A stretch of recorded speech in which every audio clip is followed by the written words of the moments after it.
ਰਾਮਦਾਸ ਗੁਣ ਗਾਓ, ਸ਼੍ਰੀ ਅਰਜਨ ਵਿਗਨ ਕੇ ਨਾਸ਼ਕ, ਵਿਗਨ ਕੇ ਨਾਸ਼ਕ। ਸ੍ਰੀ ਹਰਗੋਬਿੰਦ ਸ਼ੋਭ ਸੁਮਤ ਪ੍ਰਕਾਸ਼ਕ,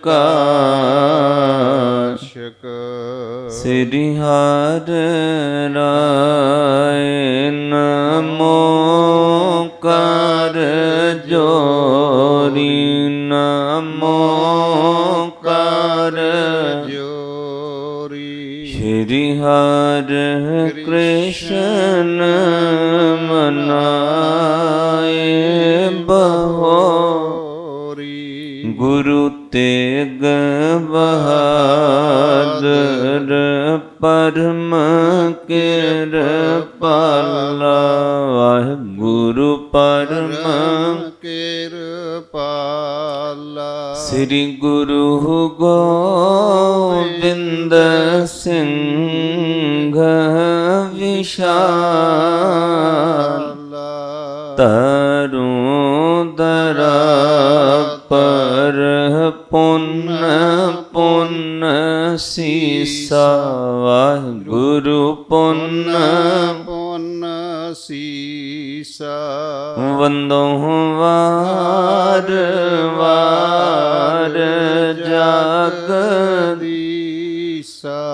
ਜਾਮੈ ਅੰਮ੍ਰਿਤ ਗਿਆਨ ਹੈ, ਮਾਣਕ ਭਗਤ ਵੈਰਾਗ, ਸ੍ਰੀ ਗੁਰੂ ਗ੍ਰੰਥ ਸਾਹਿਬ ਉਦਤ, ਵੰਦੋ ਕਰ ਅਨੁਰਾਗ, ਏਕ ਓੰਕਾਰ ਸਤਿਗੁਰੂ, ਤਿਹ ਪ੍ਰਸਾਦ ਸਚ ਹੋਇ।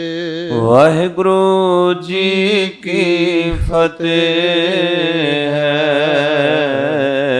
ਵਿਘਨ ਬਿਨਾਸਨ ਸੋਏ। ਵਾਹਿਗੁਰੂ ਜੀ ਕੀ ਫਤਿਹ ਹੈ, ਵਿਘਨ ਬਿਨਾਸ਼ਨ ਸੋਏ।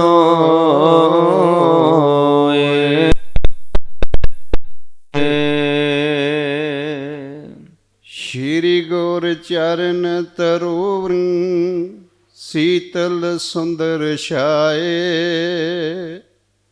ਮ੍ਰਿਗ ਮਨ ਵਿਸ ਜਾਤ ਤਪਿਓ, ਹਵੈ ਸੁਖ ਤਹਾਂ ਟਿਕਾਏ।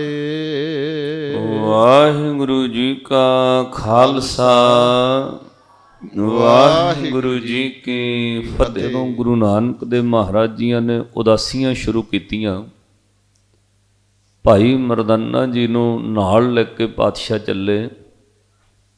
ਕਈਆਂ ਉਦਾਸੀਆਂ ਵਿੱਚ ਜ਼ਿਕਰ ਹੈ ਕਿ ਭਾਈ ਬਾਲਾ ਜੀ ਨੂੰ ਵੀ ਨਾਲ ਲੈ ਕੇ ਗਏ। ਸਤਿਗੁਰੂ ਸ੍ਰੀ ਗੁਰੂ ਨਾਨਕ ਦੇਵ ਮਹਾਰਾਜ ਅੱਜ ਭਾਈ ਮਰਦਾਨਾ ਜੀ ਨੂੰ ਨਾਲ ਲੈ ਕੇ ਸਵਰਨ ਦੇਸ਼ ਗਏ। ਉਸ ਰਾਜੇ ਦੀ ਰਿਆਸਤ ਵਿੱਚ, ਜਿਹੜਾ ਬਿਲਕੁਲ ਸਮੁੰਦਰ ਦੇ ਕੰਢੇ, ਸਮੁੰਦਰ ਦੀ ਤਹਿ ਤੇ ਸਮੁੰਦਰ ਪਾਰ ਕਰਕੇ ਇੱਕ ਉਹਦਾ ਰਾਜ ਸੀ। ਉਹਨੇ ਆਪਣਾ ਮਹਿਲ ਸੋਨੇ ਦਾ ਬਣਾਇਆ ਹੋਇਆ ਸੀ। ਉਹਦੇ ਰਾਜ ਵਿੱਚ, ਰਾਜ ਮਹਿਲ ਨੂੰ ਜਾਂਦੀਆਂ ਹੋਈਆਂ ਸੜਕਾਂ ਵਿੱਚ ਵੀ ਸੋਨਾ ਲੱਗਿਆ ਸੀ। ਉਹਦੇ ਮਹਿਲਾਂ ਵਿੱਚ ਖਾਣ ਵਾਲੇ ਪਦਾਰਥਾਂ ਲਈ ਜਿੰਨੇ ਬਰਤਨ ਸਨ, ਉਹ ਸਭ ਸੋਨੇ ਦੇ ਸਨ। ਇਸ ਲਈ ਉਸ ਦੇਸ਼ ਦਾ ਨਾਮ ਵੀ ਉਹਨੇ ਸਵਰਨ ਦੇਸ਼ ਰੱਖਿਆ ਸੀ। 18 ਟਾਪੂਆਂ ਵਿੱਚ ਛੋਟੀਆਂ-ਛੋਟੇ ਦੇਸ਼, ਉਹ ਸਾਰਿਆਂ ਉੱਤੇ ਰਾਜ ਕਰਦਾ ਸੀ। ਸਭ ਤੋਂ ਵੱਡਾ ਰਾਜਾ ਸੀ, ਉਹਦਾ ਨਾਮ ਇਤਿਹਾਸ ਵਿੱਚ ਆਇਆ ਰਾਜਾ ਕਵਲ ਨੈਨ। ਸ਼੍ਰੀ ਗੁਰੂ ਨਾਨਕ ਦੇਵ ਮਹਾਰਾਜ ਉਸ ਦੇਸ਼ ਵਿੱਚ ਪਹੁੰਚੇ। ਜਦੋਂ ਸਮੁੰਦਰ ਪਾਰ ਕਰਦਿਆਂ ਸਾਰ ਪਹਿਲੇ ਟਾਪੂ ਛੋਟੀ ਜਿਹੀ ਰਿਆਸਤ ਰਾਜ ਵਿੱਚ ਗਏ। ਉੱਥੋਂ ਦਾ ਇੱਕ ਰਾਜਾ ਸੀ ਸੁਦਰਸੈਨ। ਉਹਨੇ ਸ੍ਰੀ ਗੁਰੂ ਨਾਨਕ ਸਾਹਿਬ ਮਹਾਰਾਜ ਜੀਆਂ ਦੀ ਬਹੁਤ ਸੇਵਾ ਕੀਤੀ, ਆਓ ਭਗਤ ਕੀਤੀ। ਉਹਦੀ ਭਾਵਨਾ ਪ੍ਰੇਮ ਵੇਖ ਕੇ ਪਾਤਸ਼ਾਹ ਨੇ ਬਚਨ ਕਿਹਾ, ਭਾਈ ਤੂੰ ਬਹੁਤ ਵੱਡਾ ਰਾਜਾ ਹੈ। ਤਾਂ ਉਸ ਰਾਜੇ ਨੇ ਹੱਥ ਜੋੜੇ, ਕਹਿੰਦੇ ਮਹਾਰਾਜ ਮੈਂ ਤਾਂ ਛੋਟੀ ਜਿਹੀ ਇੱਕ ਰਿਆਸਤ ਸਮਝੋ ਪਿੰਡ ਦਾ ਰਾਜਾ ਹਾਂ। ਮਹਾਰਾਜ ਸਾਡੀਆਂ 18 ਰਿਆਸਤਾਂ ਦਾ ਸਭ ਤੋਂ ਵੱਡਾ ਰਾਜਾ ਤਾਂ ਮਹਾਰਾਜਾ ਕਵਲ ਨੈਨ ਹੈ। ਤਾਂ ਕਹਿੰਦੇ ਸ੍ਰੀ ਗੁਰੂ ਨਾਨਕ ਸਾਹਿਬ ਮਹਾਰਾਜ ਨੇ ਕਿਹਾ, ਨਹੀਂ ਭਾਈ ਸਾਡੀ ਨਜ਼ਰ ਵਿੱਚ ਤੂੰ ਵੱਡਾ ਹੈ। ਕਿਉਂਕਿ ਇਹ ਚੀਜ਼ ਜ਼ਿੰਦਗੀ ਵਿੱਚ ਤੁਸੀਂ ਯਾਦ ਰੱਖਿਓ, ਜਿਨ੍ਹਾਂ ਕੋਲ ਬਹੁਤ ਧਨ ਪੈਸਾ ਹੋਵੇ ਉਹ ਬੰਦਾ ਵੱਡਾ ਨਹੀਂ ਹੋ ਸਕਦਾ। ਵੱਡਾ ਕੌਣ ਹੈ? ਜਿਹਨੂੰ ਅਕਾਲ ਪੁਰਖ ਵਾਹਿਗੁਰੂ ਜੀ ਦਾ ਨਾਮ ਨਹੀਂ ਭੁੱਲਦਾ, ਜਿਹਦੇ ਹਿਰਦੇ ਵਿੱਚ ਸਭ ਤੋਂ ਵੱਡੇ ਪਰਮਾਤਮਾ ਦੀ ਯਾਦ ਹੈ, ਭਾਈ ਉਹ ਸਭ ਤੋਂ ਵੱਡਾ ਹੈ। ਉਂਝ ਦੁਨੀਆ ਦੀ ਨਜ਼ਰ ਵਿੱਚ ਕੌਣ ਵੱਡਾ? ਮਾਇਆ ਵਡਿਆਈ। ਪਰ ਪਾਤਸ਼ਾਹ ਨੇ ਕਿਹਾ ਨਹੀਂ, ਸੋ ਵੱਡਾ ਜਿਨ ਰਾਮ ਲਿਵ ਲਾਈ, ਵੱਡਾ ਉਹ ਹੈ ਭਾਈ ਜਿਹਦੀ ਸੁਰਤ ਰੱਬ ਨਾਲ ਜੁੜੀ ਹੈ। ਮਾਇਆ ਧਾਰੀ ਵੱਡਾ ਨਹੀਂ ਹੋ ਸਕਦਾ। ਤਾਂ ਪਾਤਸ਼ਾਹ ਨੇ ਬਚਨ ਕਹੇ, ਸੁਦਰਸੈਨ ਸਾਡੀ ਨਜ਼ਰ ਵਿੱਚ ਤੂੰ ਵੱਡਾ ਹੈ, ਕਿਉਂਕਿ ਤੇਰੀ ਲਿਵ ਪਰਮਾਤਮਾ ਨਾਲ ਜੁੜੀ ਹੈ, ਤੇਰਾ ਧਿਆਨ ਅਕਾਲ ਪੁਰਖ ਵਾਹਿਗੁਰੂ ਦੇ ਚਰਨਾਂ ਵਿੱਚ ਹੈ, ਤੂੰ ਰੱਬ ਦੀ ਭੈ ਭਾਵਨੀ ਵਾਲਾ ਰਾਜਾ ਹੈ। ਤੇਰੀ ਰਿਆਸਤ ਛੋਟੀ ਹੋ ਸਕਦੀ ਹੈ ਪਰ ਰਾਜਾ ਤੂੰ ਵੱਡਾ ਹੈ। ਕਿਉਂਕਿ ਜਿਹਦੇ ਕੋਲ ਕੁਝ ਵੀ ਰਾਜ ਭਾਗ ਨਾ ਹੋਵੇ, ਕੱਪੜੇ ਵਧੀਆ ਨਾ ਹੋਣ, ਰਹਿਣ ਵਾਸਤੇ ਘਰ ਨਾ ਵਧੀਆ ਹੋਵੇ, ਪਰ ਪਰਮੇਸ਼ਰ ਦੀ ਬੰਦਗੀ ਹੋਵੇ, ਗੁਰੂ ਗ੍ਰੰਥ ਸਾਹਿਬ ਮਹਾਰਾਜ ਦੀ ਬਾਣੀ ਨੇ ਤਾਂ ਉਹਨੂੰ ਸਾਰੀ ਸ੍ਰਿਸ਼ਟੀ ਦਾ ਰਾਜਾ ਕਿਹਾ। ਉਹਦੇ ਕੋਲ ਰਹਿਣ ਵਾਸਤੇ ਘਰ ਨਹੀਂ ਹੈ ਪਰ ਬੰਦਗੀ ਹੈ, ਉਹ ਸਾਰੀ ਸ੍ਰਿਸ਼ਟੀ ਦਾ ਰਾਜਾ ਹੋ ਸਕਦਾ ਹੈ।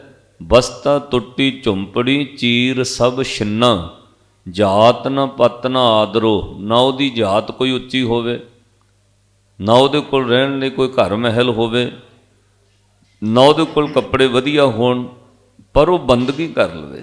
ਜਦੋਂ ਬੰਦਗੀ ਕਰਕੇ ਨਾਮ ਜਪ ਕੇ ਦਰਵੇਸ਼ ਹੋ ਜਾਂਦਾ ਹੈ, ਪਾਤਸ਼ਾਹ ਕਹਿੰਦੇ ਭਾਈ ਉਹਦਾ ਹੁਕਮ ਸਾਰੀ ਦੁਨੀਆ ਤੇ ਚੱਲਣ ਲੱਗ ਪੈਂਦਾ। ਸਾਧੂ ਧਰਤੀ ਦੇ ਇੱਕ ਕੋਨੇ ਤੇ ਬੈਠਾ ਹੈ, ਉਹਦਾ ਹੁਕਮ ਧਰਤੀ ਦੇ ਦੂਜੇ ਕੋਨੇ ਤੇ ਚੱਲਦਾ। ਜਿਹੜੇ ਰਾਜੇ ਹੁੰਦੇ ਉਹਨਾਂ ਦਾ ਰਾਜ ਉਸੇ ਰਾਜ ਤੱਕ ਰਹਿੰਦਾ। ਹੁਣ ਕੋਈ ਪੰਜਾਬ ਦਾ ਰਾਜਾ ਹੈ, ਉਹਦਾ ਹੁਕਮ ਹਿਮਾਚਲ ਵਿੱਚ ਥੋੜ੍ਹੀ ਚੱਲਦਾ, ਉਹਦਾ ਹੁਕਮ ਹਰਿਆਣੇ ਵਿੱਚ ਥੋੜ੍ਹੀ ਚੱਲਦਾ। ਇੱਕ ਦੇਸ਼ ਦੇ ਰਾਜੇ ਦਾ ਹੁਕਮ ਦੂਜੇ ਦੇਸ਼ ਉੱਤੇ ਨਹੀਂ ਚੱਲਦਾ। ਜਿਹੜਾ ਕਾਨੂੰਨ ਇੱਕ ਦੇਸ਼ ਵਿੱਚ ਹੈ ਉਹ ਦੂਸਰੇ ਦੇਸ਼ ਵਿੱਚ ਉਹਦਾ ਬਣਾਇਆ ਕਾਨੂੰਨ ਨਹੀਂ ਚੱਲ ਸਕਦਾ। ਕਾਨੂੰਨ ਨੂੰ ਛੱਡੋ, ਇੱਕ ਰਾਜੇ ਦਾ ਸਿੱਕਾ ਕਰੰਸੀ ਵੀ ਦੂਜੇ ਦੇਸ਼ ਨਹੀਂ ਚੱਲਦੀ। ਉੱਥੇ ਜਾਓਗੇ ਤੁਹਾਨੂੰ ਕਰੰਸੀ ਚੇਂਜ ਕਰਨੀ ਪੈਂਦੀ ਹੈ। ਹਰ ਦੇਸ਼ ਦੇ 에ਅਰਪੋਰਟ ਉੱਤੇ ਸਾਧ ਸੰਗਤ ਉਹ ਕਰੰਸੀ ਐਕਸਚੇਂਜ ਕਰਨ ਵਾਲਾ ਪਹਿਲਾਂ 에ਅਰਪੋਰਟ ਦੇ ਅੰਦਰ ਆਫਿਸ ਬਣਿਆ। ਵੇ ਭਾਈ ਜਿਹੜਾ ਕਿਸੇ ਵੀ ਕੋਈ ਦੇਸ਼ ਤੋਂ ਆਇਆ ਉਹ ਸਾਡੇ ਦੇਸ਼ ਦੀ ਕਰੰਸੀ ਲਓ, ਉਹ ਇੱਥੇ ਪੈਸੇ ਚੱਲਣਗੇ। ਇੱਦਾਂ ਇੱਕ ਰਾਜੇ ਦਾ ਹੁਕਮ ਦੂਜੇ ਰਾਜ ਵਿੱਚ ਨਹੀਂ, ਪਰ ਸਾਧੂ ਦਾ ਹੁਕਮ ਧਰਤੀ ਦੇ ਉੱਤੇ ਚੱਲਦਾ ਹੈ, ਦੂਜੇ ਕੋਨੇ ਤੱਕ ਵੀ ਚੱਲਦਾ ਹੈ। ਤਾਈਓ ਪਾਤਸ਼ਾਹ ਨੇ ਕਿਹਾ, ਜਾਤ ਨਾ ਪਤ ਨਾ ਆਦਰੋ, ਉਦਿਆਨ ਭਰਮਿਨਾ, ਮਿੱਤਰ ਨ ਇਠ ਧਨ ਰੂਪ ਹੀਣ, ਕਿਛ ਸਾਕ ਨਾ ਸਿੰਨਾ। ਮਹਾਰਾਜ ਉਹ ਨਾਮ ਜਪਦਾ ਤਾਂ ਕੀ ਬਣਿਆ? ਕਹਿੰਦੇ ਰਾਜਾ ਸਗਲੀ ਸ੍ਰਿਸ਼ਟ ਕਾ, ਹਰ ਨਾਮ ਮਨ ਭਿੰਨਾ। ਭਾਈ ਉਹਦਾ ਰਾਜ ਹੈ, ਉਹ ਸਾਰੀ ਸ੍ਰਿਸ਼ਟੀ ਉੱਤੇ ਉਹਦਾ ਰਾਜ ਚੱਲਦਾ। ਸਾਧੂ ਜੋ ਕਹਦਾ ਉਹ ਧਰਤੀ ਦੇ ਦੂਜੇ ਕੋਨੇ ਵਿੱਚ ਵੀ ਲਾਗੂ ਹੋ ਸਕਦਾ। ਇਸ ਲਈ ਅੱਜ ਪਾਤਸ਼ਾਹ ਗੁਰੂ ਨਾਨਕ ਦੇਵ ਮਹਾਰਾਜ ਜੀ ਨੇ ਕਿਹਾ, ਸੁਦਰਸੈਨ ਤੇਰੀ ਰਿਆਸਤ ਛੋਟੀ ਹੈ ਪਰ ਤੂੰ ਭੈ ਭਾਵਨੀ ਵਾਲਾ ਰਾਜਾ ਹੈ ਤੇ ਤੂੰ ਸਭ ਤੋਂ ਵੱਡਾ ਹੈ। ਉਹਨਾਂ ਕਹਾ ਮਹਾਰਾਜ ਜਿਵੇਂ ਤੁਹਾਡਾ ਹੁਕਮ, ਪਰ ਮੇਰਾ ਤਾਂ ਛੋਟਾ ਜਿਹਾ ਰਾਜ ਹੈ ਔਰ 18 ਰਿਆਸਤਾਂ ਦੇ ਉੱਪਰ ਇੱਕ ਵੱਡਾ ਰਾਜਾ, ਉਹਨੂੰ ਕਵਲ ਨੈਨ ਮਹਾਰਾਜ ਕਹਿੰਦੇ ਨੇ। ਉਹ ਮਹਾਰਾਜਾ ਕਵਲ ਨੈਨ ਹੈ। ਸ਼੍ਰੀ ਗੁਰੂ ਨਾਨਕ ਦੇਵ ਮਹਾਰਾਜ ਉੱਥੋਂ ਚੱਲ ਕੇ ਸਾਰੀਆਂ ਰਿਆਸਤਾਂ ਵਿੱਚ ਗਏ। ਜਦੋਂ ਰਾਜੇ ਕਵਲ ਨੈਨ ਦੇ ਰਾਜ ਵਿੱਚ ਗਏ, ਕਹਿੰਦੇ ਉੱਦਾਂ ਰਾਜਾ ਉਹ ਬੜਾ ਇਮਾਨਦਾਰ ਹੈ, ਸੱਚਾ ਸੁੱਚਾ ਹੈ, ਪਰਜਾ ਦਾ ਭਲਾ ਕਰਦਾ ਹੈ, ਪਰਜਾ ਉਹਦੇ ਉੱਤੇ ਬਹੁਤ ਖੁਸ਼ ਹੈ। ਉਹ ਸਵਰਨ ਦੇਸ਼ ਦਾ ਰਾਜਾ ਹੈ। ਤੇ ਸਾਧ ਸੰਗਤ ਸ਼੍ਰੀ ਗੁਰੂ ਨਾਨਕ ਸਾਹਿਬ ਮਹਾਰਾਜ ਵਾਸਤੇ ਜਦੋਂ ਉਹਨੂੰ ਪਤਾ ਲੱਗਾ ਨਾ ਕੋਈ ਸਾਧੂ ਆਏ ਨੇ ਪਹੁੰਚੇ ਹੋਏ, ਉਹਨੇ ਆਪਣੇ ਰਾਜ ਵਿੱਚੋਂ ਵਧੀਆ 36 ਪ੍ਰਕਾਰ ਦੇ ਭੋਜਨ ਕੱਲੇ ਮਹਾਰਾਜ ਲਈ ਛਕਣ। ਭਾਈ ਮਰਦਾਨਾ ਬਹੁਤ ਖੁਸ਼ ਹੋਇਆ, ਕਹਿੰਦੇ ਮਹਾਰਾਜ ਦੇਖੋ ਪੁਸ਼ਾਕਾਂ ਵੀ ਕੱਲੀਆਂ ਨੇ, 36 ਪ੍ਰਕਾਰ ਦੇ ਭੋਜਨ ਕੱਲੇ ਨੇ, ਤੇ ਪਰਜਾ ਵਿੱਚੋਂ ਪਤਾ ਲੱਗਾ ਵੀ ਰਾਜਾ ਬਹੁਤ ਚੰਗਾ ਹੈ, ਪਰਜਾ ਦਾ ਬਹੁਤ ਭਲਾ ਕਰਦਾ। ਸਤਿਗੁਰੂ ਬਚਨ ਕਿਹਾ ਮਰਦਾਨੇ ਇਹਦਾ ਖਾਣਾ ਨਹੀਂ ਖਾਣਾ। ਮਹਾਰਾਜ ਕਿਉਂ? ਕਹਿਣਗੇ ਬਸ ਜਵਾਬ ਦੇ ਇਸ ਰਾਜੇ ਦਾ ਭੇਜਿਆ ਭੋਜਨ ਨਹੀਂ ਛਕਣਾ। ਜਵਾਬ ਦੇ ਦਿੱਤਾ। ਉਹ ਰਾਜਾ ਹੁਣ ਮੰਤਰੀਆਂ ਨੂੰ ਘੱਲਦਾ, ਪੁੱਛ ਕੇ ਆਓ ਵੀ ਸਾਧੂਆਂ ਨੇ ਮੇਰੇ ਰਾਜ ਦਾ ਭੋਜਨ ਕਿਉਂ ਨਹੀਂ ਛਕਿਆ, ਮੇਰੇ ਵਿੱਚ ਤਾਂ ਕੋਈ ਦੋਸ਼ ਨਹੀਂ ਹੈ। ਮੰਤਰੀ ਆਏ, ਪਾਤਸ਼ਾਹ ਨੇ ਕਿਹਾ ਭਾਈ ਰਾਜਾ ਬਹੁਤ ਚੰਗਾ ਹੈ, ਧਰਮੀ ਹੈ, ਪ੍ਰਜਾ ਖੁਸ਼ ਹੈ, ਪਰ ਤੇਰੇ ਰਾਜੇ ਵਿੱਚ ਇੱਕ ਦੋਸ਼ ਹੈ, ਉਹਦੇ ਦੋਸ਼ ਕਰਕੇ ਅਸੀਂ ਭੋਜਨ ਨਹੀਂ ਖਾਣਾ। ਕਹਿੰਦੇ ਮਹਾਰਾਜਾ ਕਵਲ ਨੈਣ ਫਿਰ ਆਪ ਚੱਲ ਕੇ ਆਇਆ, ਉਹਨੇ ਮਹਾਰਾਜ ਨੂੰ ਬੇਨਤੀ ਕੀਤੀ ਪਾਤਸ਼ਾਹ ਮੇਰੇ ਵਿੱਚ ਜਿਹੜਾ ਦੋਸ਼ ਹੈ ਉਹ ਦੱਸੋ। ਸਤਿਗੁਰਾਂ ਕਿਹਾ ਦੋਸ਼ ਦੱਸਣ ਦਾ ਤਾਂ ਭਾਵ ਹੈ ਜੇ ਤੂੰ ਸੁਧਰਨਾ ਹੋਵੇ, ਜੇ ਤੂੰ ਦੋਸ਼ ਸੁਧਾਰਨਾ ਫਿਰ ਤੈਨੂੰ ਦੋਸ਼ ਦੱਸ ਦਿੰਨੇ ਆ, ਜੇ ਤੂੰ ਦੋਸ਼ ਸੁਧਾਰਨਾ ਨਹੀਂ ਫਿਰ ਪੁੱਛਣ ਦਾ ਕੋਈ ਲਾਭ ਨਹੀਂ। ਪਾਤਸ਼ਾਹ ਦੇ ਦਰਸ਼ਨ ਕਰਦਿਆਂ ਉਹਦਾ ਤਨ ਮਨ ਨਿਹਾਲ ਹੋ ਗਿਆ। ਤਨ ਮਨ ਹੋਏ ਨਿਹਾਲ ਜਾਂ ਗੁਰ ਦੇਖਾਂ ਸਾਹਮਣੇ, ਹੱਥ ਜੋੜ ਕੇ ਪਾਤਸ਼ਾਹ ਦੇ ਚਰਨਾਂ ਝੁੱਕ ਕੇ ਕਹਿੰਦਾ ਹੇ ਗੁਰੂ ਨਾਨਕ ਸਾਹਿਬ ਮੈਨੂੰ ਰਾਹ ਦੱਸ ਦਿਓ, ਦੋਸ਼ ਦੱਸ ਦਿਓ, ਮੈਂ ਸੁਧਾਰ ਲਾਂਗਾ। ਪਾਤਸ਼ਾਹ ਨੇ ਕਿਹਾ ਤੂੰ ਠੀਕ ਹੈ, ਪ੍ਰਜਾ ਤੇਰੇ ਤੇ ਖੁਸ਼ ਹੈ, ਤੂੰ ਰਾਜਾ ਧਰਮੀ ਹੈ, ਪਰ ਇੱਕ ਦੋਸ਼ ਹੈ, ਤੈਨੂੰ ਇਸ ਗੱਲ ਦਾ ਹੰਕਾਰ ਹੈ ਕਿ 18 ਰਿਆਸਤਾਂ ਤੇਰੇ ਥੱਲੇ ਨੇ, 18 ਛੋਟੇ ਛੋਟੇ ਰਾਜੇ ਤੇਰੇ ਅਧੀਨ ਨੇ, ਤੈਨੂੰ ਇਸ ਗੱਲ ਦਾ ਹੰਕਾਰ ਹੈ। ਕਹਿੰਦੇ ਮਹਾਰਾਜ ਉਹ ਮੈਂ ਉਹਨਾਂ ਤੋਂ ਵੱਡਾ ਹਾਂ, ਮੇਰੀ ਰਿਆਸਤ ਵੱਡੀ ਹੈ, ਇਸ ਗੱਲ ਦਾ ਹੰਕਾਰ ਹਾਂ ਮੇਰੇ ਮਨ ਵਿੱਚ ਹਉਮੈ ਹੈ ਕਿ ਸਭ ਰਿਆਸਤਾਂ ਮੇਰੇ ਥੱਲੇ ਨੇ। ਮਹਾਰਾਜ ਫਿਰ ਕਿਰਪਾ ਕਰੋ ਇਹ ਹਉਮੈ ਦੂਰ ਕਰ ਦਿਓ, ਐਡਾ ਵੱਡਾ 18 ਰਿਆਸਤਾਂ ਦੇ ਉੱਪਰ ਮੈਂ ਵੱਡਾ ਰਾਜਾ ਹਾਂ, ਮਹਾਰਾਜ ਮੇਰੀ ਹਉਮੈ ਕਿਵੇਂ ਦੂਰ ਹੋਵੇ। ਪਾਤਸ਼ਾਹ ਨੇ ਕਿਹਾ ਇੱਕ ਹੁਕਮ ਮੰਨਣਾ ਪੈਣਾ। ਕਹਿੰਦੇ ਮਹਾਰਾਜ ਹੁਕਮ ਕਰੋ। ਕਹਿੰਦੇ ਰਾਜੇ ਸੁਦਰਸੈਨ ਦੀ ਅਧੀਨਗੀ ਮੰਨ ਲਾ, ਉਹਦੀ ਰਿਆਸਤ ਉਨੀ ਰਹੇਗੀ, ਰਾਜ ਤੇਰਾ ਵੱਡਾ ਰਹੇਗਾ, ਜਾ ਉਹਦੇ ਜਾ ਕੇ ਚਰਨਾਂ ਵਿੱਚ ਮੱਥਾ ਟੇਕ, ਰਾਜੇ ਸੁਦਰਸੈਨ ਦੀ ਅਧੀਨਗੀ ਮੰਨ ਲਾ। ਕਹਿੰਦੇ ਤੂੰ ਦੁਨੀਆ ਦੇ ਵਿੱਚ ਵੱਡਾ ਵੀ ਅਖਵਾਏਂਗਾ, ਤੇਰਾ ਮਨ ਵੀ ਸੁਖੀ ਰਹੇਗਾ। ਜਾ ਕਵਲ ਨੈਣ ਜੇ ਭਲਾ ਚਾਹੁੰਦਾ ਸੁਦਰਸੈਨ ਰਾਜੇ ਦੀ ਅਧੀਨਗੀ ਪ੍ਰਵਾਨ ਕਰ। ਸਾਧ ਸੰਗਤ ਤੋਂ ਨੇ ਗੁਰੂ ਦਾ ਬਚਨ ਸੁਣ ਕੇ ਸਤ ਵਚਨ ਕਿਹਾ। ਇਹ ਕੋਈ ਬਹੁਤ ਵੱਡੇ ਭਾਗਾਂ ਵਾਲੇ ਰਾਜੇ ਹੁੰਦੇ ਨੇ ਜਿਹੜੇ ਗੁਰੂ ਦਾ ਹੁਕਮ ਮੰਨ ਕੇ ਇਸ ਤਰ੍ਹਾਂ ਬਚਨ ਮੰਨ ਲੈਣ, ਕਿਉਂਕਿ ਬਚਨ ਮੰਨਣਾ ਬਹੁਤ ਔਖਾ ਹੈ। ਮਾਫ ਕਰਿਓ ਲੋਕ ਤਾਂ ਛੋਟੀ ਜਿਹੀ ਸਰਪੰਚੀ ਛੱਡਣ ਨੂੰ ਤਿਆਰ ਨਹੀਂ ਹੁੰਦੇ, ਛੋਟੇ ਜਿਹੇ ਗੁਰਦੁਆਰੇ ਦੀ ਪ੍ਰਧਾਨਗੀ ਛੱਡਣ ਨੂੰ ਬੰਦਾ ਤਿਆਰ ਨਹੀਂ ਹੈ। ਐਡੀਆਂ ਵੱਡੀਆਂ 18 ਰਿਆਸਤਾਂ ਦਾ ਰਾਜ ਪਾਤਸ਼ਾਹ ਨੇ ਕਿਹਾ ਜਾ ਉਹਦੀ ਅਧੀਨਗੀ ਮੰਨ ਲਾ। ਬਲਿਹਾਰ ਉਸ ਰਾਜੇ ਤੋਂ ਨੇ ਹੱਥ ਜੋੜ ਕੇ ਮੱਥਾ ਟੇਕ ਕੇ ਕਿਹਾ ਸਤ ਵਚਨ ਮਹਾਰਾਜ। ਜਾ ਕੇ ਰਾਜੇ ਸੁਦਰਸੈਨ ਦੀ ਅਧੀਨਗੀ ਪ੍ਰਵਾਨ ਕੀਤੀ, ਮੱਥਾ ਟੇਕਿਆ। ਫਿਰ ਪਾਤਸ਼ਾਹ ਨੇ ਕਿਹਾ ਹੁਣ ਤੂੰ ਵੱਡਾ ਰਾਜਾ ਬਣਿਆ। ਤੇ ਸਤਿਗੁਰੂ ਗੁਰੂ ਨਾਨਕ ਸਾਹਿਬ ਮਹਾਰਾਜ ਨੇ ਉਹਦਾ ਪੂਰਾ ਇਤਿਹਾਸ ਉਹਨੂੰ ਕੋਲ ਬਿਠਾ ਕੇ ਦੱਸਿਆ। ਕਹਿੰਦੇ ਤੈਨੂੰ ਰਾਜ ਪਤਾ ਕਿਉਂ ਮਿਲਿਆ? ਤਾਂ ਉਹ ਕਹਿੰਦਾ ਮਹਾਰਾਜ ਕਿਉਂ ਮਿਲਿਆ? ਕਹਿੰਦੇ ਪਿਛਲੇ ਜਨਮ ਵਿੱਚ ਤੂੰ ਰਾਜੇ ਜਨਕ ਦਾ ਸੇਵਾਦਾਰ ਸੀ, ਉਹਦੀ ਸੇਵਾ ਕਰਦਾ ਰਿਹਾ। ਭਗਤ ਵੱਡਾ ਰਾਜਾ ਜਨਕ ਹੈ, ਗੁਰਮੁਖ ਮਾਇਆ ਵਿੱਚ ਉਦਾਸੀ, ਉਹਦੀ ਸੇਵਾ ਤੂੰ ਮਨ ਲਾ ਕੇ ਕੀਤੀ ਹੈ। ਇੱਕ ਦਿਨ ਤੇਰੇ ਮਨ 'ਚ ਫੁਰਨਾ ਆ ਗਿਆ, ਕਾਸ਼ ਮੈਂ ਵੀ ਰਾਜਾ ਹੁੰਦਾ, ਮੇਰਾ ਵੀ ਹੁਕਮ ਚੱਲਦਾ। ਕਹਿੰਦੇ ਉਹ ਜਿਹੜਾ ਭਗਤ ਰਾਜਾ ਜਨਕ ਸੀ ਉਹ ਸਭ ਕੁਝ ਦਿਲਾਂ ਦੀਆਂ ਜਾਣਦਾ ਸੀ। ਉਹਨੇ ਤੇਰੀ ਸੇਵਾ ਤੋਂ ਖੁਸ਼ ਹੋ ਕੇ ਕਿਹਾ ਜਾ ਅਕਾਲ ਪੁਰਖ ਰੱਬ ਕਿਰਪਾ ਕਰ, ਇਹਨੂੰ ਵੀ ਅਗਲੇ ਜਨਮ 'ਚ ਰਾਜਾ ਬਣਾ ਦੇ। ਕਹਿੰਦੇ ਤਾਂ ਤੂੰ ਇਸ ਜਨਮ ਵਿੱਚ ਰਾਜਾ ਬਣਿਆ, ਪਹਿਲਾਂ ਤੂੰ ਰਾਜੇ ਦੀ ਸੇਵਾ ਕੀਤੀ ਹੈ। ਭਾਈ ਜੋ ਤੁਸੀਂ ਜ਼ਿੰਦਗੀ ਵਿੱਚ ਬਣਨਾ ਚਾਹੁੰਦੇ ਹੋ, ਪਹਿਲਾਂ ਉਸ ਜਗ੍ਹਾ ਤੇ ਬੈਠੇ ਬੰਦੇ ਦੀ ਉੱਦਾਂ ਦੀ ਸੇਵਾ ਕਰਨੀ ਪਏਗੀ, ਫਿਰ ਤੁਸੀਂ ਬਣੋਗੇ। ਕੋਈ ਦਿਲੋਂ ਚਿੱਤ ਜੋੜ ਕੇ ਸਾਧੂ ਦੀ ਸੇਵਾ ਕਰੇ ਉਹ ਵੀ ਸਾਧੂ ਬਣ ਸਕਦਾ ਹੈ। ਤਾਈਓ ਪਾਤਸ਼ਾਹ ਨੇ ਬਚਨ ਕਿਹਾ ਤੂੰ ਗੁਰਸਿੱਖ ਬਣਨਾ ਜਾਂ ਗੁਰਸਿੱਖਾਂ ਦੀ ਸੇਵਾ ਕਰਿਆ ਕਰ। ਪਹਿਲਾਂ ਜੋੜੇ ਝਾੜ ਬਰਤਨ ਮਾਂਜ, ਸਿੱਖਾਂ ਦੀ ਸੇਵਾ ਕਰ, ਇੱਕ ਦਿਨ ਤੂੰ ਵੀ ਸਿੱਖ ਬਣ ਜਾਏਗਾ। ਜੋ ਬਣਨਾ ਪਹਿਲਾਂ ਉਹਨਾਂ ਦੀ ਸੇਵਾ ਕਰੋ। ਰਾਜਾ ਕਵਲ ਨੈਣ ਸ਼੍ਰੀ ਗੁਰੂ ਨਾਨਕ ਦੇਵ ਮਹਾਰਾਜ ਦੇ ਚਰਨਾਂ ਦਾ ਸੇਵਕ ਹੋ ਗਿਆ। ਪਾਤਸ਼ਾਹ 18 ਰਿਆਸਤਾਂ ਦੇ ਰਾਜਿਆਂ ਨੂੰ ਬਖਸ਼ਿਸ਼ਾਂ ਕਰਕੇ ਚੱਲਣ ਲੱਗੇ। ਭਾਈ ਮਰਦਾਨਾ ਪੁੱਛਦਾ, ਮਹਾਰਾਜ ਕਿੱਧਰ ਜਾਣਾ ਹੈ? ਸਤਿਗੁਰੂ ਗੁਰੂ ਨਾਨਕ ਸਾਹਿਬ ਇਸ ਸਵਰਨ ਦੇਸ਼ ਤੋਂ, ਭਾਵ ਸੋਨੇ ਦੇ ਦੇਸ਼ ਤੋਂ ਧੰਨ ਗੁਰੂ ਨਾਨਕ ਸਾਹਿਬ ਮਹਾਰਾਜ ਅੱਗੇ ਚੱਲਣ ਲੱਗੇ। ਉਹ ਪ੍ਰਸੰਗ ਸ਼ੁਰੂ ਕਰਨ ਲੱਗਿਆ ਭਾਈ ਸੰਤੋਖ ਸਿੰਘ ਜੀ ਲਿਖਦੇ, ਸ਼੍ਰੀ ਗੁਰ ਚਰਨ ਤਰੋਵਰੰ, ਕਹਿੰਦੇ ਗੁਰੂ ਨਾਨਕ ਸਾਹਿਬ ਮਹਾਰਾਜ ਦੇ ਚਰਨ, ਭਾਈ ਉਸ ਜਿਹੜੇ ਸਮੁੰਦਰ ਰਿੜਕਣ ਤੋਂ ਬਾਅਦ ਦੇਵਤਿਆਂ ਤੇ ਦਾਨਵਾਂ ਨੂੰ ਰਤਨ ਪ੍ਰਾਪਤ ਹੋਏ ਨਾ, ਉਹਨਾਂ ਵਿੱਚੋਂ ਇੱਕ ਸ੍ਰੇਸ਼ਟ ਦਰਖਤ ਹੈ। ਤਰੋਵਰ ਦਾ ਅਰਥ ਹੁੰਦਾ ਦਰਖਤ, ਤਰਵਰ, ਕਲਪ ਬ੍ਰਿਸ਼। ਉਹਦੀ ਸ਼ਰਨ ਵਿੱਚ ਖਲੋ ਕੇ ਜੋ ਮਨ ਚ ਧਾਰ ਲਓ ਉਹ ਪੂਰਾ ਹੋ ਜਾਂਦਾ। ਗੁਰੂ ਨਾਨਕ ਸਾਹਿਬ ਤੁਹਾਡੇ ਚਰਨ ਉਸ ਕਲਪ ਬ੍ਰਿਸ਼ ਵਰਗੇ ਹਨ, ਜਿਹੜਾ ਤੁਹਾਡੇ ਚਰਨਾਂ ਦਾ ਧਿਆਨ ਧਰੇ ਉਹਦੀ ਇੱਛਾ ਮਨ ਦੀ ਪੂਰੀ ਹੁੰਦੀ ਹੈ।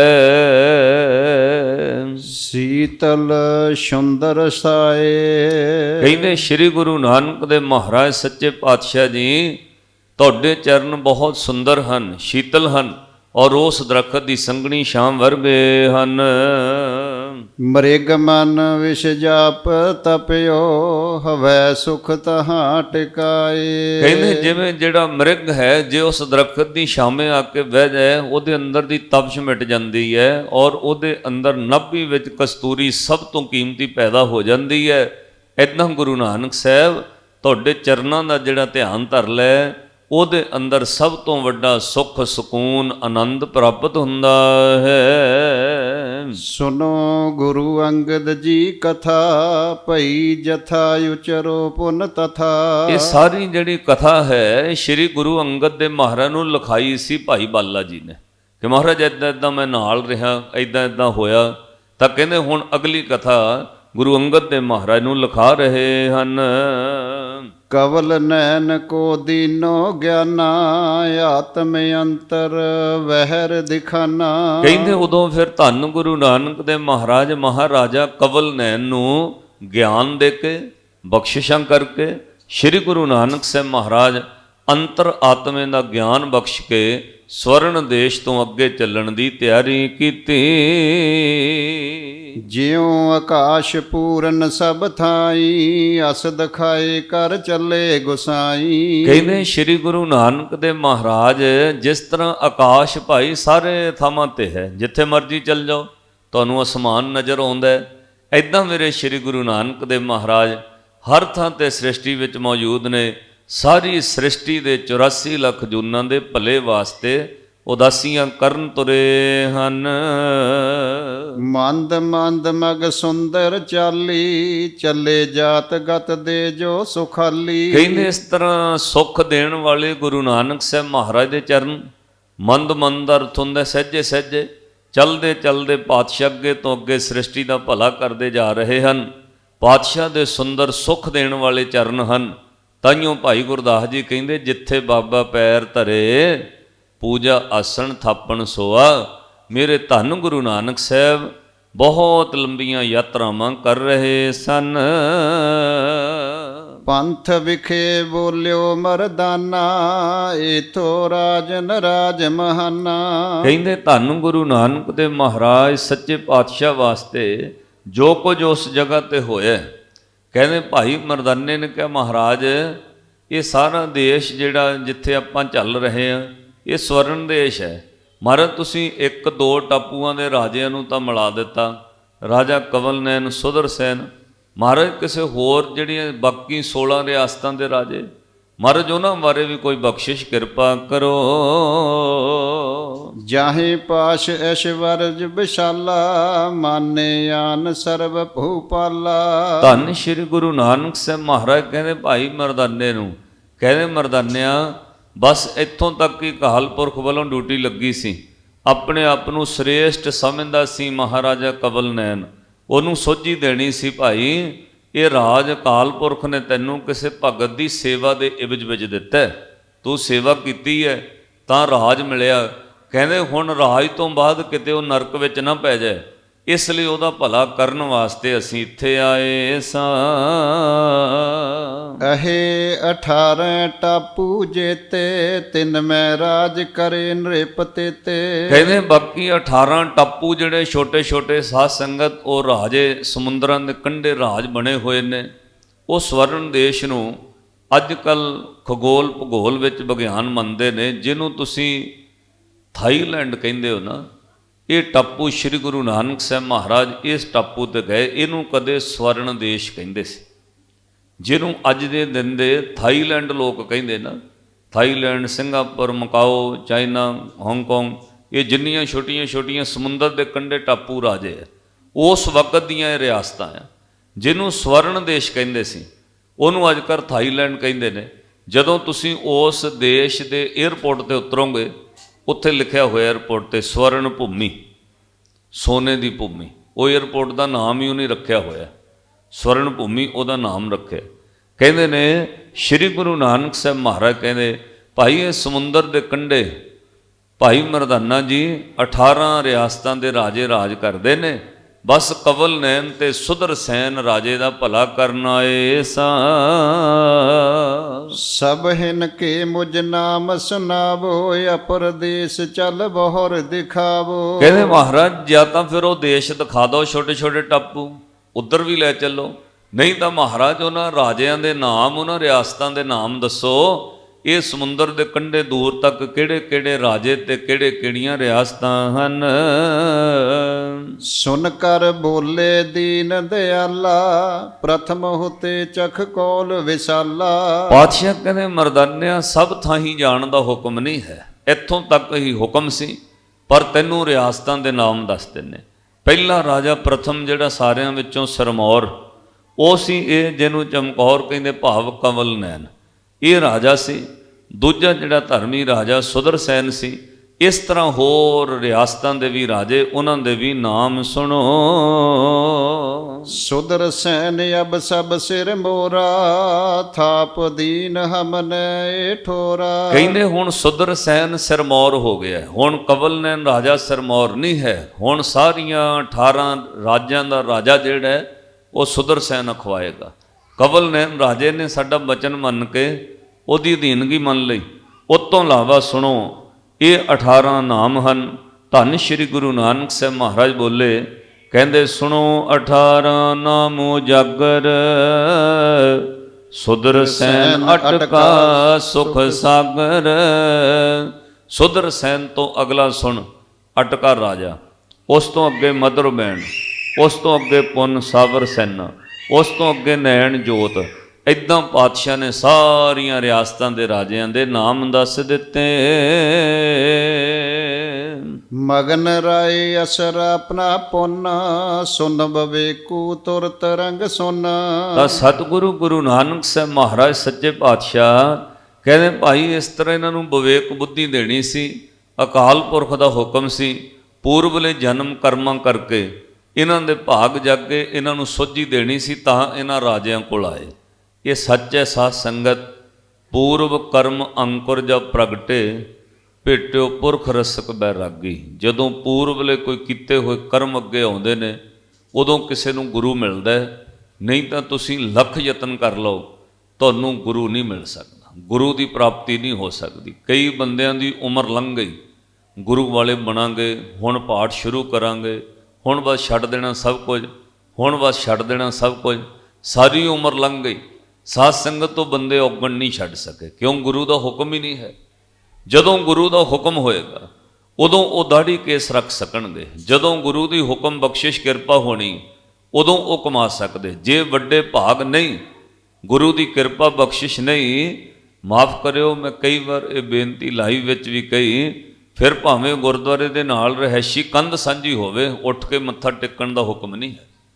ਬਹੁਤ ਲੋਕ ਜਿਹੜੇ ਗੁਰਦੁਆਰੇ ਦੇ ਨਾਲ ਰਹਿੰਦੇ ਆ, ਮੱਥਾ ਟੇਕਣ ਦਾ ਹੁਕਮ ਹੀ ਨਹੀਂ ਉਹਨਾਂ ਨੂੰ।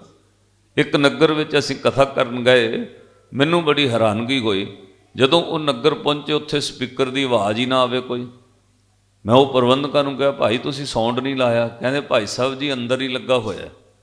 ਮੈਂ ਉਹਨੂੰ ਕਿਹਾ ਵੀ ਤੁਸੀਂ ਕਿਹੜਾ ਸ਼ਹਿਰ ਵਿੱਚ ਰਹਿੰਦੇ, ਪਿੰਡ 'ਚ ਰਹਿੰਦੇ ਹੋ, ਬਾਹਰ ਵੀ ਕੋਈ ਸਾਊਂਡ ਲਾਓ, ਕੋਈ ਆਲੇ ਦੁਆਲੇ ਕੋਈ ਬਜ਼ੁਰਗ ਨਹੀਂ ਆ ਸਕਦਾ, ਬਾਹਰ ਘਰ ਬੈਠਿਆਂ ਸੁਣ ਲੈਂਦੇ। ਜੇ ਦੂਰ ਨਹੀਂ ਹੋਰ ਆਲੇ ਦੁਆਲੇ ਕੋਈ ਘਰ ਬੈਠਾ ਕੋਈ ਖੇਤਾਂ 'ਚ ਹੈ, ਉੱਥੋਂ ਉਹਨੂੰ ਆਵਾਜ਼ ਸੁਣਦੀ। ਨਵੀਂ ਹੋਵੇ ਤਾਂ ਭਾਈ ਰੱਬ ਦੀ ਬਾਣੀ ਦੇ ਪਾਠ ਦੀ ਆਵਾਜ਼ ਜਿਹੜੀ ਹੈ, ਸਾਧ ਸੰਗਤ ਤੋਂ ਜੀਵ ਜੰਤੂ ਪੰਛੀ ਆਲੇ ਦੁਆਲੇ ਪੂਰੀ ਸ੍ਰਿਸ਼ਟੀ ਬਨਸਪਤੀ ਦਾ ਭਲਾ ਹੁੰਦਾ। ਤੁਹਾਨੂੰ ਇਹ ਬਾਣੀ ਸੁਣਾਉਣੀ ਚਾਹੀਦੀ ਹੈ। ਸਵੇਰੇ ਸ਼ਾਮ ਕੀਰਤਨ ਕਥਾ ਪਾਠ। ਉਹ ਕਹਿੰਦੇ ਭਾਈ ਸਾਹਿਬ ਤੁਹਾਨੂੰ ਕੀ ਦਸੀਏ, ਕਈ ਸਾਲਾਂ ਤੋਂ ਕੇਸ ਚੱਲਦਾ ਸਾਡਾ ਅਦਾਲਤ ਵਿੱਚ। ਬੰਦਿਆਂ ਨੇ ਕੇਸ ਕੀਤਾ ਹੋਇਆ ਵੀ ਤੁਸੀਂ ਸਪੀਕਰ ਨਹੀਂ ਲਾ ਸਕਦੇ। ਜਿਹੜੇ ਲੋਕ ਆਲੇ ਦੁਆਲੇ ਸਾਹਮਣੇ ਰਹਿੰਦੇ, ਧੜੇਬਾਜ਼ੀ ਹੋ ਗਈ। ਬਸ ਸਾਧ ਸੰਗਤ ਦੁੱਖ ਸਪੀਕਰ ਦਾ ਨਹੀਂ ਹੈ, ਦੁੱਖ ਇਸ ਗੱਲ ਦਾ ਸਾਨੂੰ ਗੁਰਦੁਆਰਿਓਂ ਕਿਉਂ ਕੱਢ ਦਿੱਤਾ, ਸਾਨੂੰ ਅਹੁਦੇ ਤੋਂ ਕਿਉਂ ਲਾਹ ਦਿੱਤਾ। ਉਹਨੇ ਆਪਣੀਆਂ ਬੈਰ ਵਿਰੋਧ, ਆਪਣੇ ਝਗੜੇ, ਆਪਣੀ ਆਪਸ ਵਿੱਚ ਈਰਖਾਵਾਦੀ, ਉਹ ਸਾਧ ਸੰਗਤ ਹੁਣ ਗੁਰੂ ਘਰ 'ਚ ਕੱਢਦੇ। ਅਦਾਲਤ ਵਿੱਚ ਕੇਸ ਚੱਲਦਾ। ਕਈ ਸਾਲਾਂ ਤੋਂ ਪਿੰਡ ਵਿੱਚ ਗੁਰਦੁਆਰੇ ਸਪੀਕਰ ਨਹੀਂ ਲੱਗਾ, ਕਈ ਸਾਲਾਂ ਤੋਂ ਅੰਦਰ ਹੀ ਸਪੀਕਰ ਲੱਗਦਾ। ਪਰ ਸਾਧ ਸੰਗਤ ਮਾਫ ਕਰਿਓ, ਇੱਕ ਵਕਤ ਆਉਂਦਾ ਜਦੋਂ ਸੋਝੀ ਆਉਂਦੀ ਹੈ, ਤੁਸੀਂ ਗੁਰੂ ਘਰ ਦੇ ਸਪੀਕਰ ਦੀ ਆਵਾਜ਼ ਬੰਦ ਕਰਾਉਂਦੇ ਹੋ। ਜਿੱਦਣ ਰੱਬ ਨੇ ਕਿਤੇ ਆਪਣਾ ਹੱਥ ਪਰਾਂ ਕਰ ਲਿਆ ਨਾ, ਫਿਰ ਵੇਖਿਓ ਪਤਾ ਨਹੀਂ ਕੀ ਕੁਝ ਬੰਦ ਹੋਣਾ। ਇਸ ਲਈ ਸਾਧ ਸੰਗਤ ਥੋੜਾ ਡਰ ਭੈ ਰੱਖਣਾ ਚਾਹੀਦਾ। ਮੈਂ ਉਦੋਂ ਉੱਥੇ ਬੇਨਤੀ ਕਰਕੇ ਆਇਆ, 12-12 ਵਜੇ ਤੱਕ ਡੀਜੇ ਲੱਗਦੇ ਨੇ, ਉਹ ਕੋਈ ਵੀ ਨਹੀਂ ਬੰਦ ਕਰਾਉਂਦਾ। ਦੱਸੋ, ਜਾਂ ਤਾਂ ਤੁਸੀਂ ਡੀਜੇ ਨਾ ਲਾਓ, ਫਿਰ 12 ਵਜੇ ਤੱਕ ਕਹੋ ਬਈ ਅਸੀਂ ਪੁੱਤਾਂ ਧੀਆਂ ਦਾ ਵਿਆਹ ਕਰੀਦਾ, ਅਸੀਂ ਡੀਜੇ ਨਹੀਂ ਲਾਈਦੇ। ਤੁਸੀਂ ਬੈਂਡ ਵਜਾਉਂਦੇ ਹੋ, ਡੀਜੇ ਲਾਉਂਦੇ ਹੋ, 11-12 ਵਜੇ ਤੱਕ ਉੱਚੀ ਸਪੀਕਰ ਗੰਦੇ ਗੀਤ ਨਹੀਂ ਬੰਦ ਕਰਦੇ। ਗੁਰੂ ਦੀ ਬਾਣੀ ਵੇਲੇ ਤੁਹਾਨੂੰ ਕੀ ਹੋ ਜਾਂਦਾ? ਇਹ ਸਾਧ ਸੰਗਤ ਮਾੜੇ ਭਾਗਾਂ ਦੀ ਨਿਸ਼ਾਨੀ ਹੈ। ਜਦੋਂ ਕਰਮ ਭਾਗ ਮਾੜੇ ਹੋਣ, ਉਹਨੂੰ ਬਾਣੀ ਨਹੀਂ ਚੰਗੀ ਲੱਗਦੀ। ਸਾਧ ਸੰਗਤ ਮਨ ਜਾਗੇ ਕਿ ਇਹ ਨਿਸ਼ਾਨੀ, ਪ੍ਰਿਆ ਲਾਗੈ ਸਤਿਗੁਰ ਕੀ ਬਾਣੀ। ਮਨ ਜਾਗੇ ਦੀ ਨਿਸ਼ਾਨੀ ਹੈ, ਉਹਨੂੰ ਬਾਣੀ ਮਿੱਠੀ ਲੱਗਣ ਲੱਗ ਪੈਂਦੀ ਹੈ। ਜਿਹਨੂੰ ਬਾਣੀ ਚੰਗੀ ਨਾ ਲੱਗੇ, ਸਮਝ ਲਿਓ ਉਹਦਾ ਮਨ ਮੈਲ ਹੈ। ਕਿਸੇ ਤੋਂ ਪੁੱਛਣ ਦੀ ਲੋੜ ਨਹੀਂ। ਜੇ ਅੰਮ੍ਰਿਤ ਵੇਲੇ ਉੱਠਣ ਨੂੰ ਜੀ ਨਹੀਂ ਨਾ ਕਰਦਾ, ਸਮਝੋ ਮਨ ਮੈਲ ਹੈ। ਜੇ ਜਪਜੀ ਸਾਹਿਬ ਪੜ੍ਹਨ ਨੂੰ ਮਨ ਨਹੀਂ ਨਾ ਕਰ ਰਿਹਾ, ਸਮਝੋ ਮਨ 'ਚ ਮੈਲ ਹੈ। ਤੁਹਾਡਾ ਦੋਸ਼ ਇੱਕੋ ਹੀ ਹੈ, ਕਿਸੇ ਨੂੰ ਨਾ ਪੁੱਛੋ, ਮਨ ਮੈਲ ਹੈ। ਗੁਰੂ ਅੱਗੇ ਅਰਦਾਸ ਕਰੋ, ਸਾਨੂੰ ਬਾਣੀ ਮਿੱਠੀ ਲੱਗਣ ਲੱਗ ਜਾਏ। ਜਦੋਂ ਬਾਣੀ ਮਿੱਠੀ ਲੱਗਣ ਲੱਗ ਪੈਂਦੀ ਹੈ, ਆਪਣੇ ਆਪ ਤੁਰਦਿਆਂ ਫਿਰਦਿਆਂ ਤੁਹਾਨੂੰ ਕੋਈ ਸ਼ਬਦ ਚੇਤੇ ਆ ਜਾਂਦਾ ਹੈ। ਮੈਂ ਉਹ ਬੰਦੇ ਵੀ ਵੇਖੇ ਜਿਹੜੇ ਸਾਰਾ ਦਿਨ ਤੁਰਦੇ ਕੋਈ ਸ਼ਬਦ ਪੜ੍ਹੀ ਜਾਂਦੇ, ਸ਼ਬਦ ਪੜ੍ਹੀ ਜਾਂਦੇ। ਮਹਾਰਾਜ ਨੇ ਕਿਰਪਾ ਕਰਤੀ, ਕੋਈ ਕੀਰਤਨ ਦਾ, ਕੋਈ ਪਾਠ ਦਾ, ਕੋਈ ਹੁਕਮਨਾਮਾ ਸਾਹਿਬ ਦਾ ਸ਼ਬਦ ਮਨ 'ਚ ਆ ਗਿਆ, ਉਹੀ ਪੜ੍ਹੀ ਜਾਂਦੇ। ਮਹਾਰਾਜ ਨੇ ਕਿਰਪਾ ਕੀਤੀ ਭਾਈ, ਤਾਂ ਬਾਣੀ ਚੇਤੇ ਆਉਂਦੀ ਹੈ, ਨਹੀਂ ਤਾਂ ਤੁਹਾਡੀ ਰਸਨਾ ਤੇ ਬਾਣੀ ਨਹੀਂ ਆ ਸਕਦੀ। ਪਾਤਸ਼ਾਹ ਨੇ ਬਚਨ ਕਹੇ, ਇਹਨਾਂ ਦੇ ਪੂਰਬਲੇ ਕਰਮ ਚੰਗੇ ਸੀ ਮਰਦਾਨਿਆ, ਪੂਰਬਲੇ ਕਰਮਾਂ ਕਰਕੇ ਨਾ ਦੋਹਾਂ ਰਾਜਿਆਂ ਕੋਲ ਸਾਡਾ ਆਉਣਾ ਹੋਇਆ।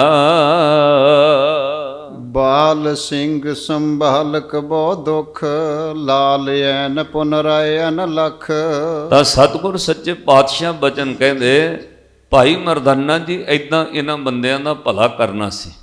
ਜਿਹੜੇ ਬੰਦੇ ਆਪਾਂ ਵਾਸਤੇ ਭੋਜਨ ਲੈ ਕੇ ਆਏ, ਭਾਈ ਮਰਦਾਨੇ ਤੈਨੂੰ ਪਤਾ ਹੈ, ਉਹ ਬਹਾਲ ਸੈਨ, ਉਹ ਧਰਮ ਸਿੰਘ, ਜਿਹੜੇ ਸੇਵਾਦਾਰ ਭੋਜਨ ਦੀ ਵੀ ਤੇਰੀ ਸੇਵਾ ਕਰਕੇ ਗਏ, ਮਰਦਾਨੇ ਉਹਨਾਂ ਸੇਵਾਦਾਰਾਂ ਦਾ ਵੀ ਭਲਾ ਹੋ ਗਿਆ।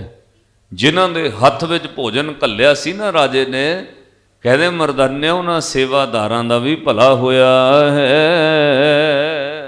ਕੌਲ ਨੈਨ ਤੇ ਆਦ 18, ਕਰਤ ਰਾਜ ਸਭ ਸਿੰਧ ਮਝਾਰਾ। ਤਾਂ ਬਾਦਸ਼ਾਹ ਕਹਿੰਦੇ ਰਾਜ ਰਾਜਾ ਕਵਲ ਨੈਨ ਦਾ ਹੀ ਰਹਿਣਾ ਹੈ, ਪਰ ਸਭ ਤੋਂ ਵੱਡਾ ਸੁਦਰਸੈਨ। ਕਿਉਂ? ਉਹਦੇ ਅੰਦਰ ਭਾਵਨਾ ਪ੍ਰੇਮ ਵੱਧ ਹੈ। ਦੋਵੇਂ ਰਾਜੇ ਜੇ ਬਚਨ ਕਮਾਉਣਗੇ, ਦੇਖੀ ਮਰਦਾਨੇ ਇਨੀ ਮੁਕਤ ਹੋਣਾ। ਸਾਧ ਸੰਗਤ ਨਹੀਂ ਤਾਂ ਸਿਆਣਿਆਂ ਦਾ ਕਥਨ ਹੈ, ਤਪੋ ਰਾਜ ਰਾਜੋ ਨਰਕ। ਨਰਕ ਬੰਦੇ ਨੂੰ ਬਹੁਤ ਪਾਪ ਕਰਾਉਂਦਾ, ਰਾਜ ਜਿਹੜਾ ਉਹ ਪਾਪ ਕਰਨ ਤੇ ਮਜਬੂਰ ਕਰਦਾ, ਪਾਪ ਬੰਦੇ ਨੂੰ ਨਰਕ ਵਿੱਚ ਪਾ ਦਿੰਦਾ। ਪਰ ਸਾਧ ਸੰਗਤ ਜੇ ਰੱਬ ਦਾ ਭੈ ਹੋਵੇ, ਗੁਰੂ ਦਾ ਭੈ ਹੋਵੇ, ਉਹ ਰਾਜ ਫਿਰ ਉਹ ਤੋਂ ਪਾਪ ਨਹੀਂ ਕਰਾਉਂਦਾ, ਉਹ ਪਰਜਾ ਦਾ ਭਲਾ ਕਰਾਉਂਦਾ। ਇਸ ਤਰ੍ਹਾਂ ਦੇ ਵੀ ਰਾਜੇ ਬਣੇ ਨੇ। ਇਹ ਨਹੀਂ ਕਿ ਪਹਿਲਾਂ, ਹੁਣ ਵੀ ਹੋਏ ਨੇ। ਜਿਹਨੇ 10-10 ਸਾਲ ਰਾਜ ਕੀਤਾ, ਔਰ ਸਾਧ ਸੰਗਤ ਬਿਲਕੁਲ ਕਿਸੇ ਨਾਲ ਫਰਕ ਨਹੀਂ ਕੀਤਾ। ਜਿੰਨੀ ਜਾਇਦਾਦ 10 ਸਾਲ ਪਹਿਲਾਂ ਸੀ, ਉਨੀ ਜਾਇਦਾਦ ਉਹਨਾਂ ਦੀ ਹੁਣ ਹੈ। ਉਹਨਾਂ ਦੇ ਪੁੱਤਰ ਧੀਆਂ ਪੜ੍ਹੇ ਲਿਖੇ ਆਪਣਾ ਕੰਮ ਕਰਦੇ ਨੇ। ਇੱਥੋਂ ਤੱਕ ਕਈ ਰਾਜਿਆਂ ਨੇ ਆਪਣੇ ਪੁੱਤ ਧੀਆਂ ਵੀ ਸਿਆਸਤ ਵਿੱਚ ਨਹੀਂ ਲਿਆਂਦੇ।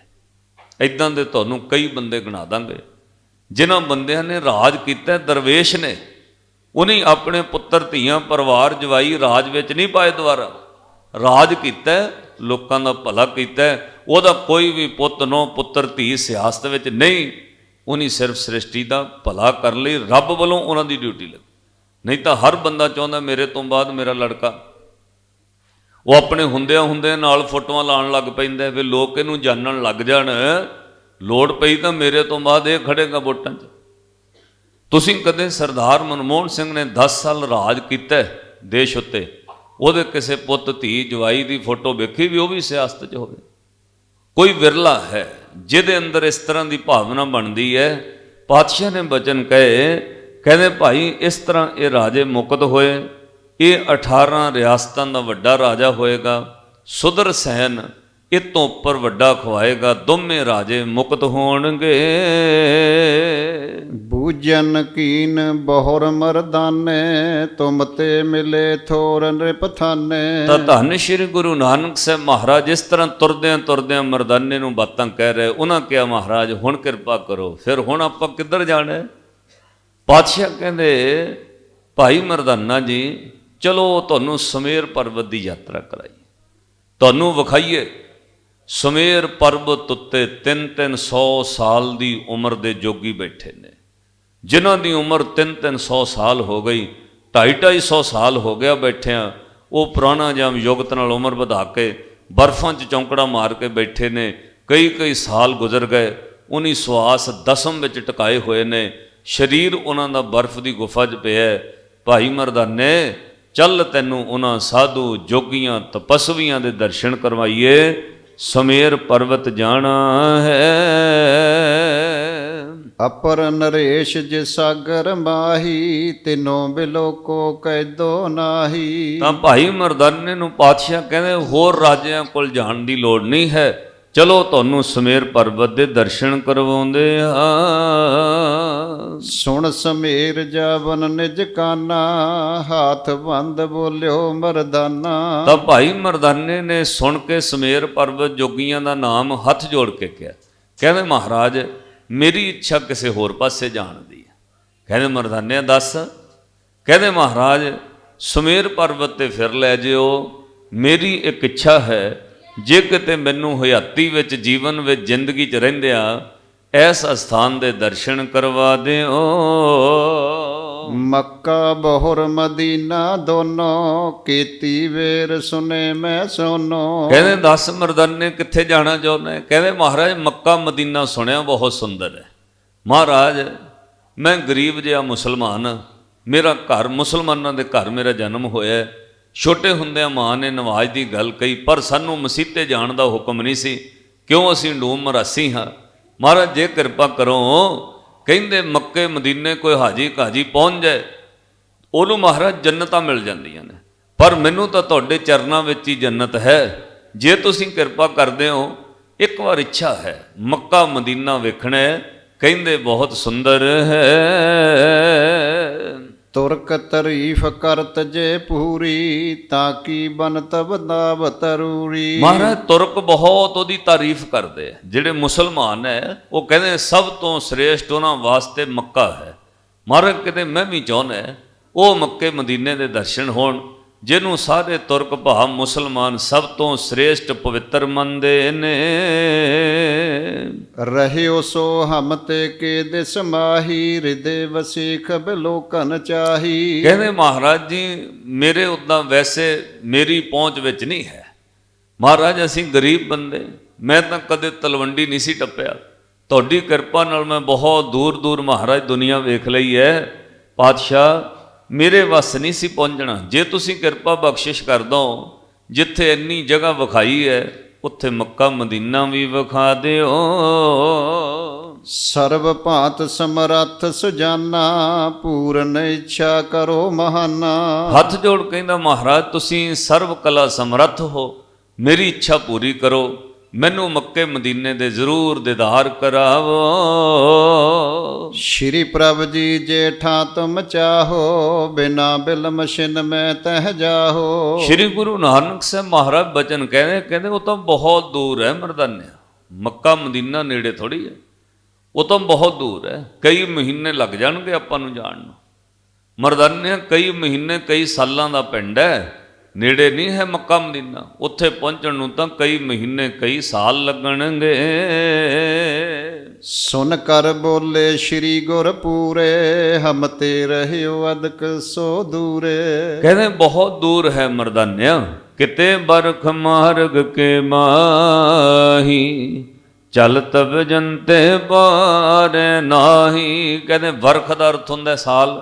ਕਹਿੰਦੇ ਕਿੰਨੇ ਸਾਲ ਵੀ ਲੱਗ ਸਕਦਾ ਮਰਦਾਨਿਆਂ, ਬਹੁਤ ਦੂਰ ਹੈ ਭਾਈ, ਮੱਕਾ ਮਦੀਨਾ ਨੇੜੇ ਨਹੀਂ ਹੈ। ਸੁਨ ਕਰ ਮਰਦਾਨੇ ਕਰ ਬੰਦੇ, ਕਹਿਣ ਲੱਗਿਓ ਹੈ ਪ੍ਰਭ ਮੁਕੰਦੇ। ਭਾਈ ਮਰਦਾਨੇ ਨੇ ਹੱਥ ਜੋੜ ਕੇ ਕਿਹਾ, ਮਹਾਰਾਜ ਤੁਹਾਡੇ ਵਾਸਤੇ ਕੁਝ ਦੂਰ ਹੈ।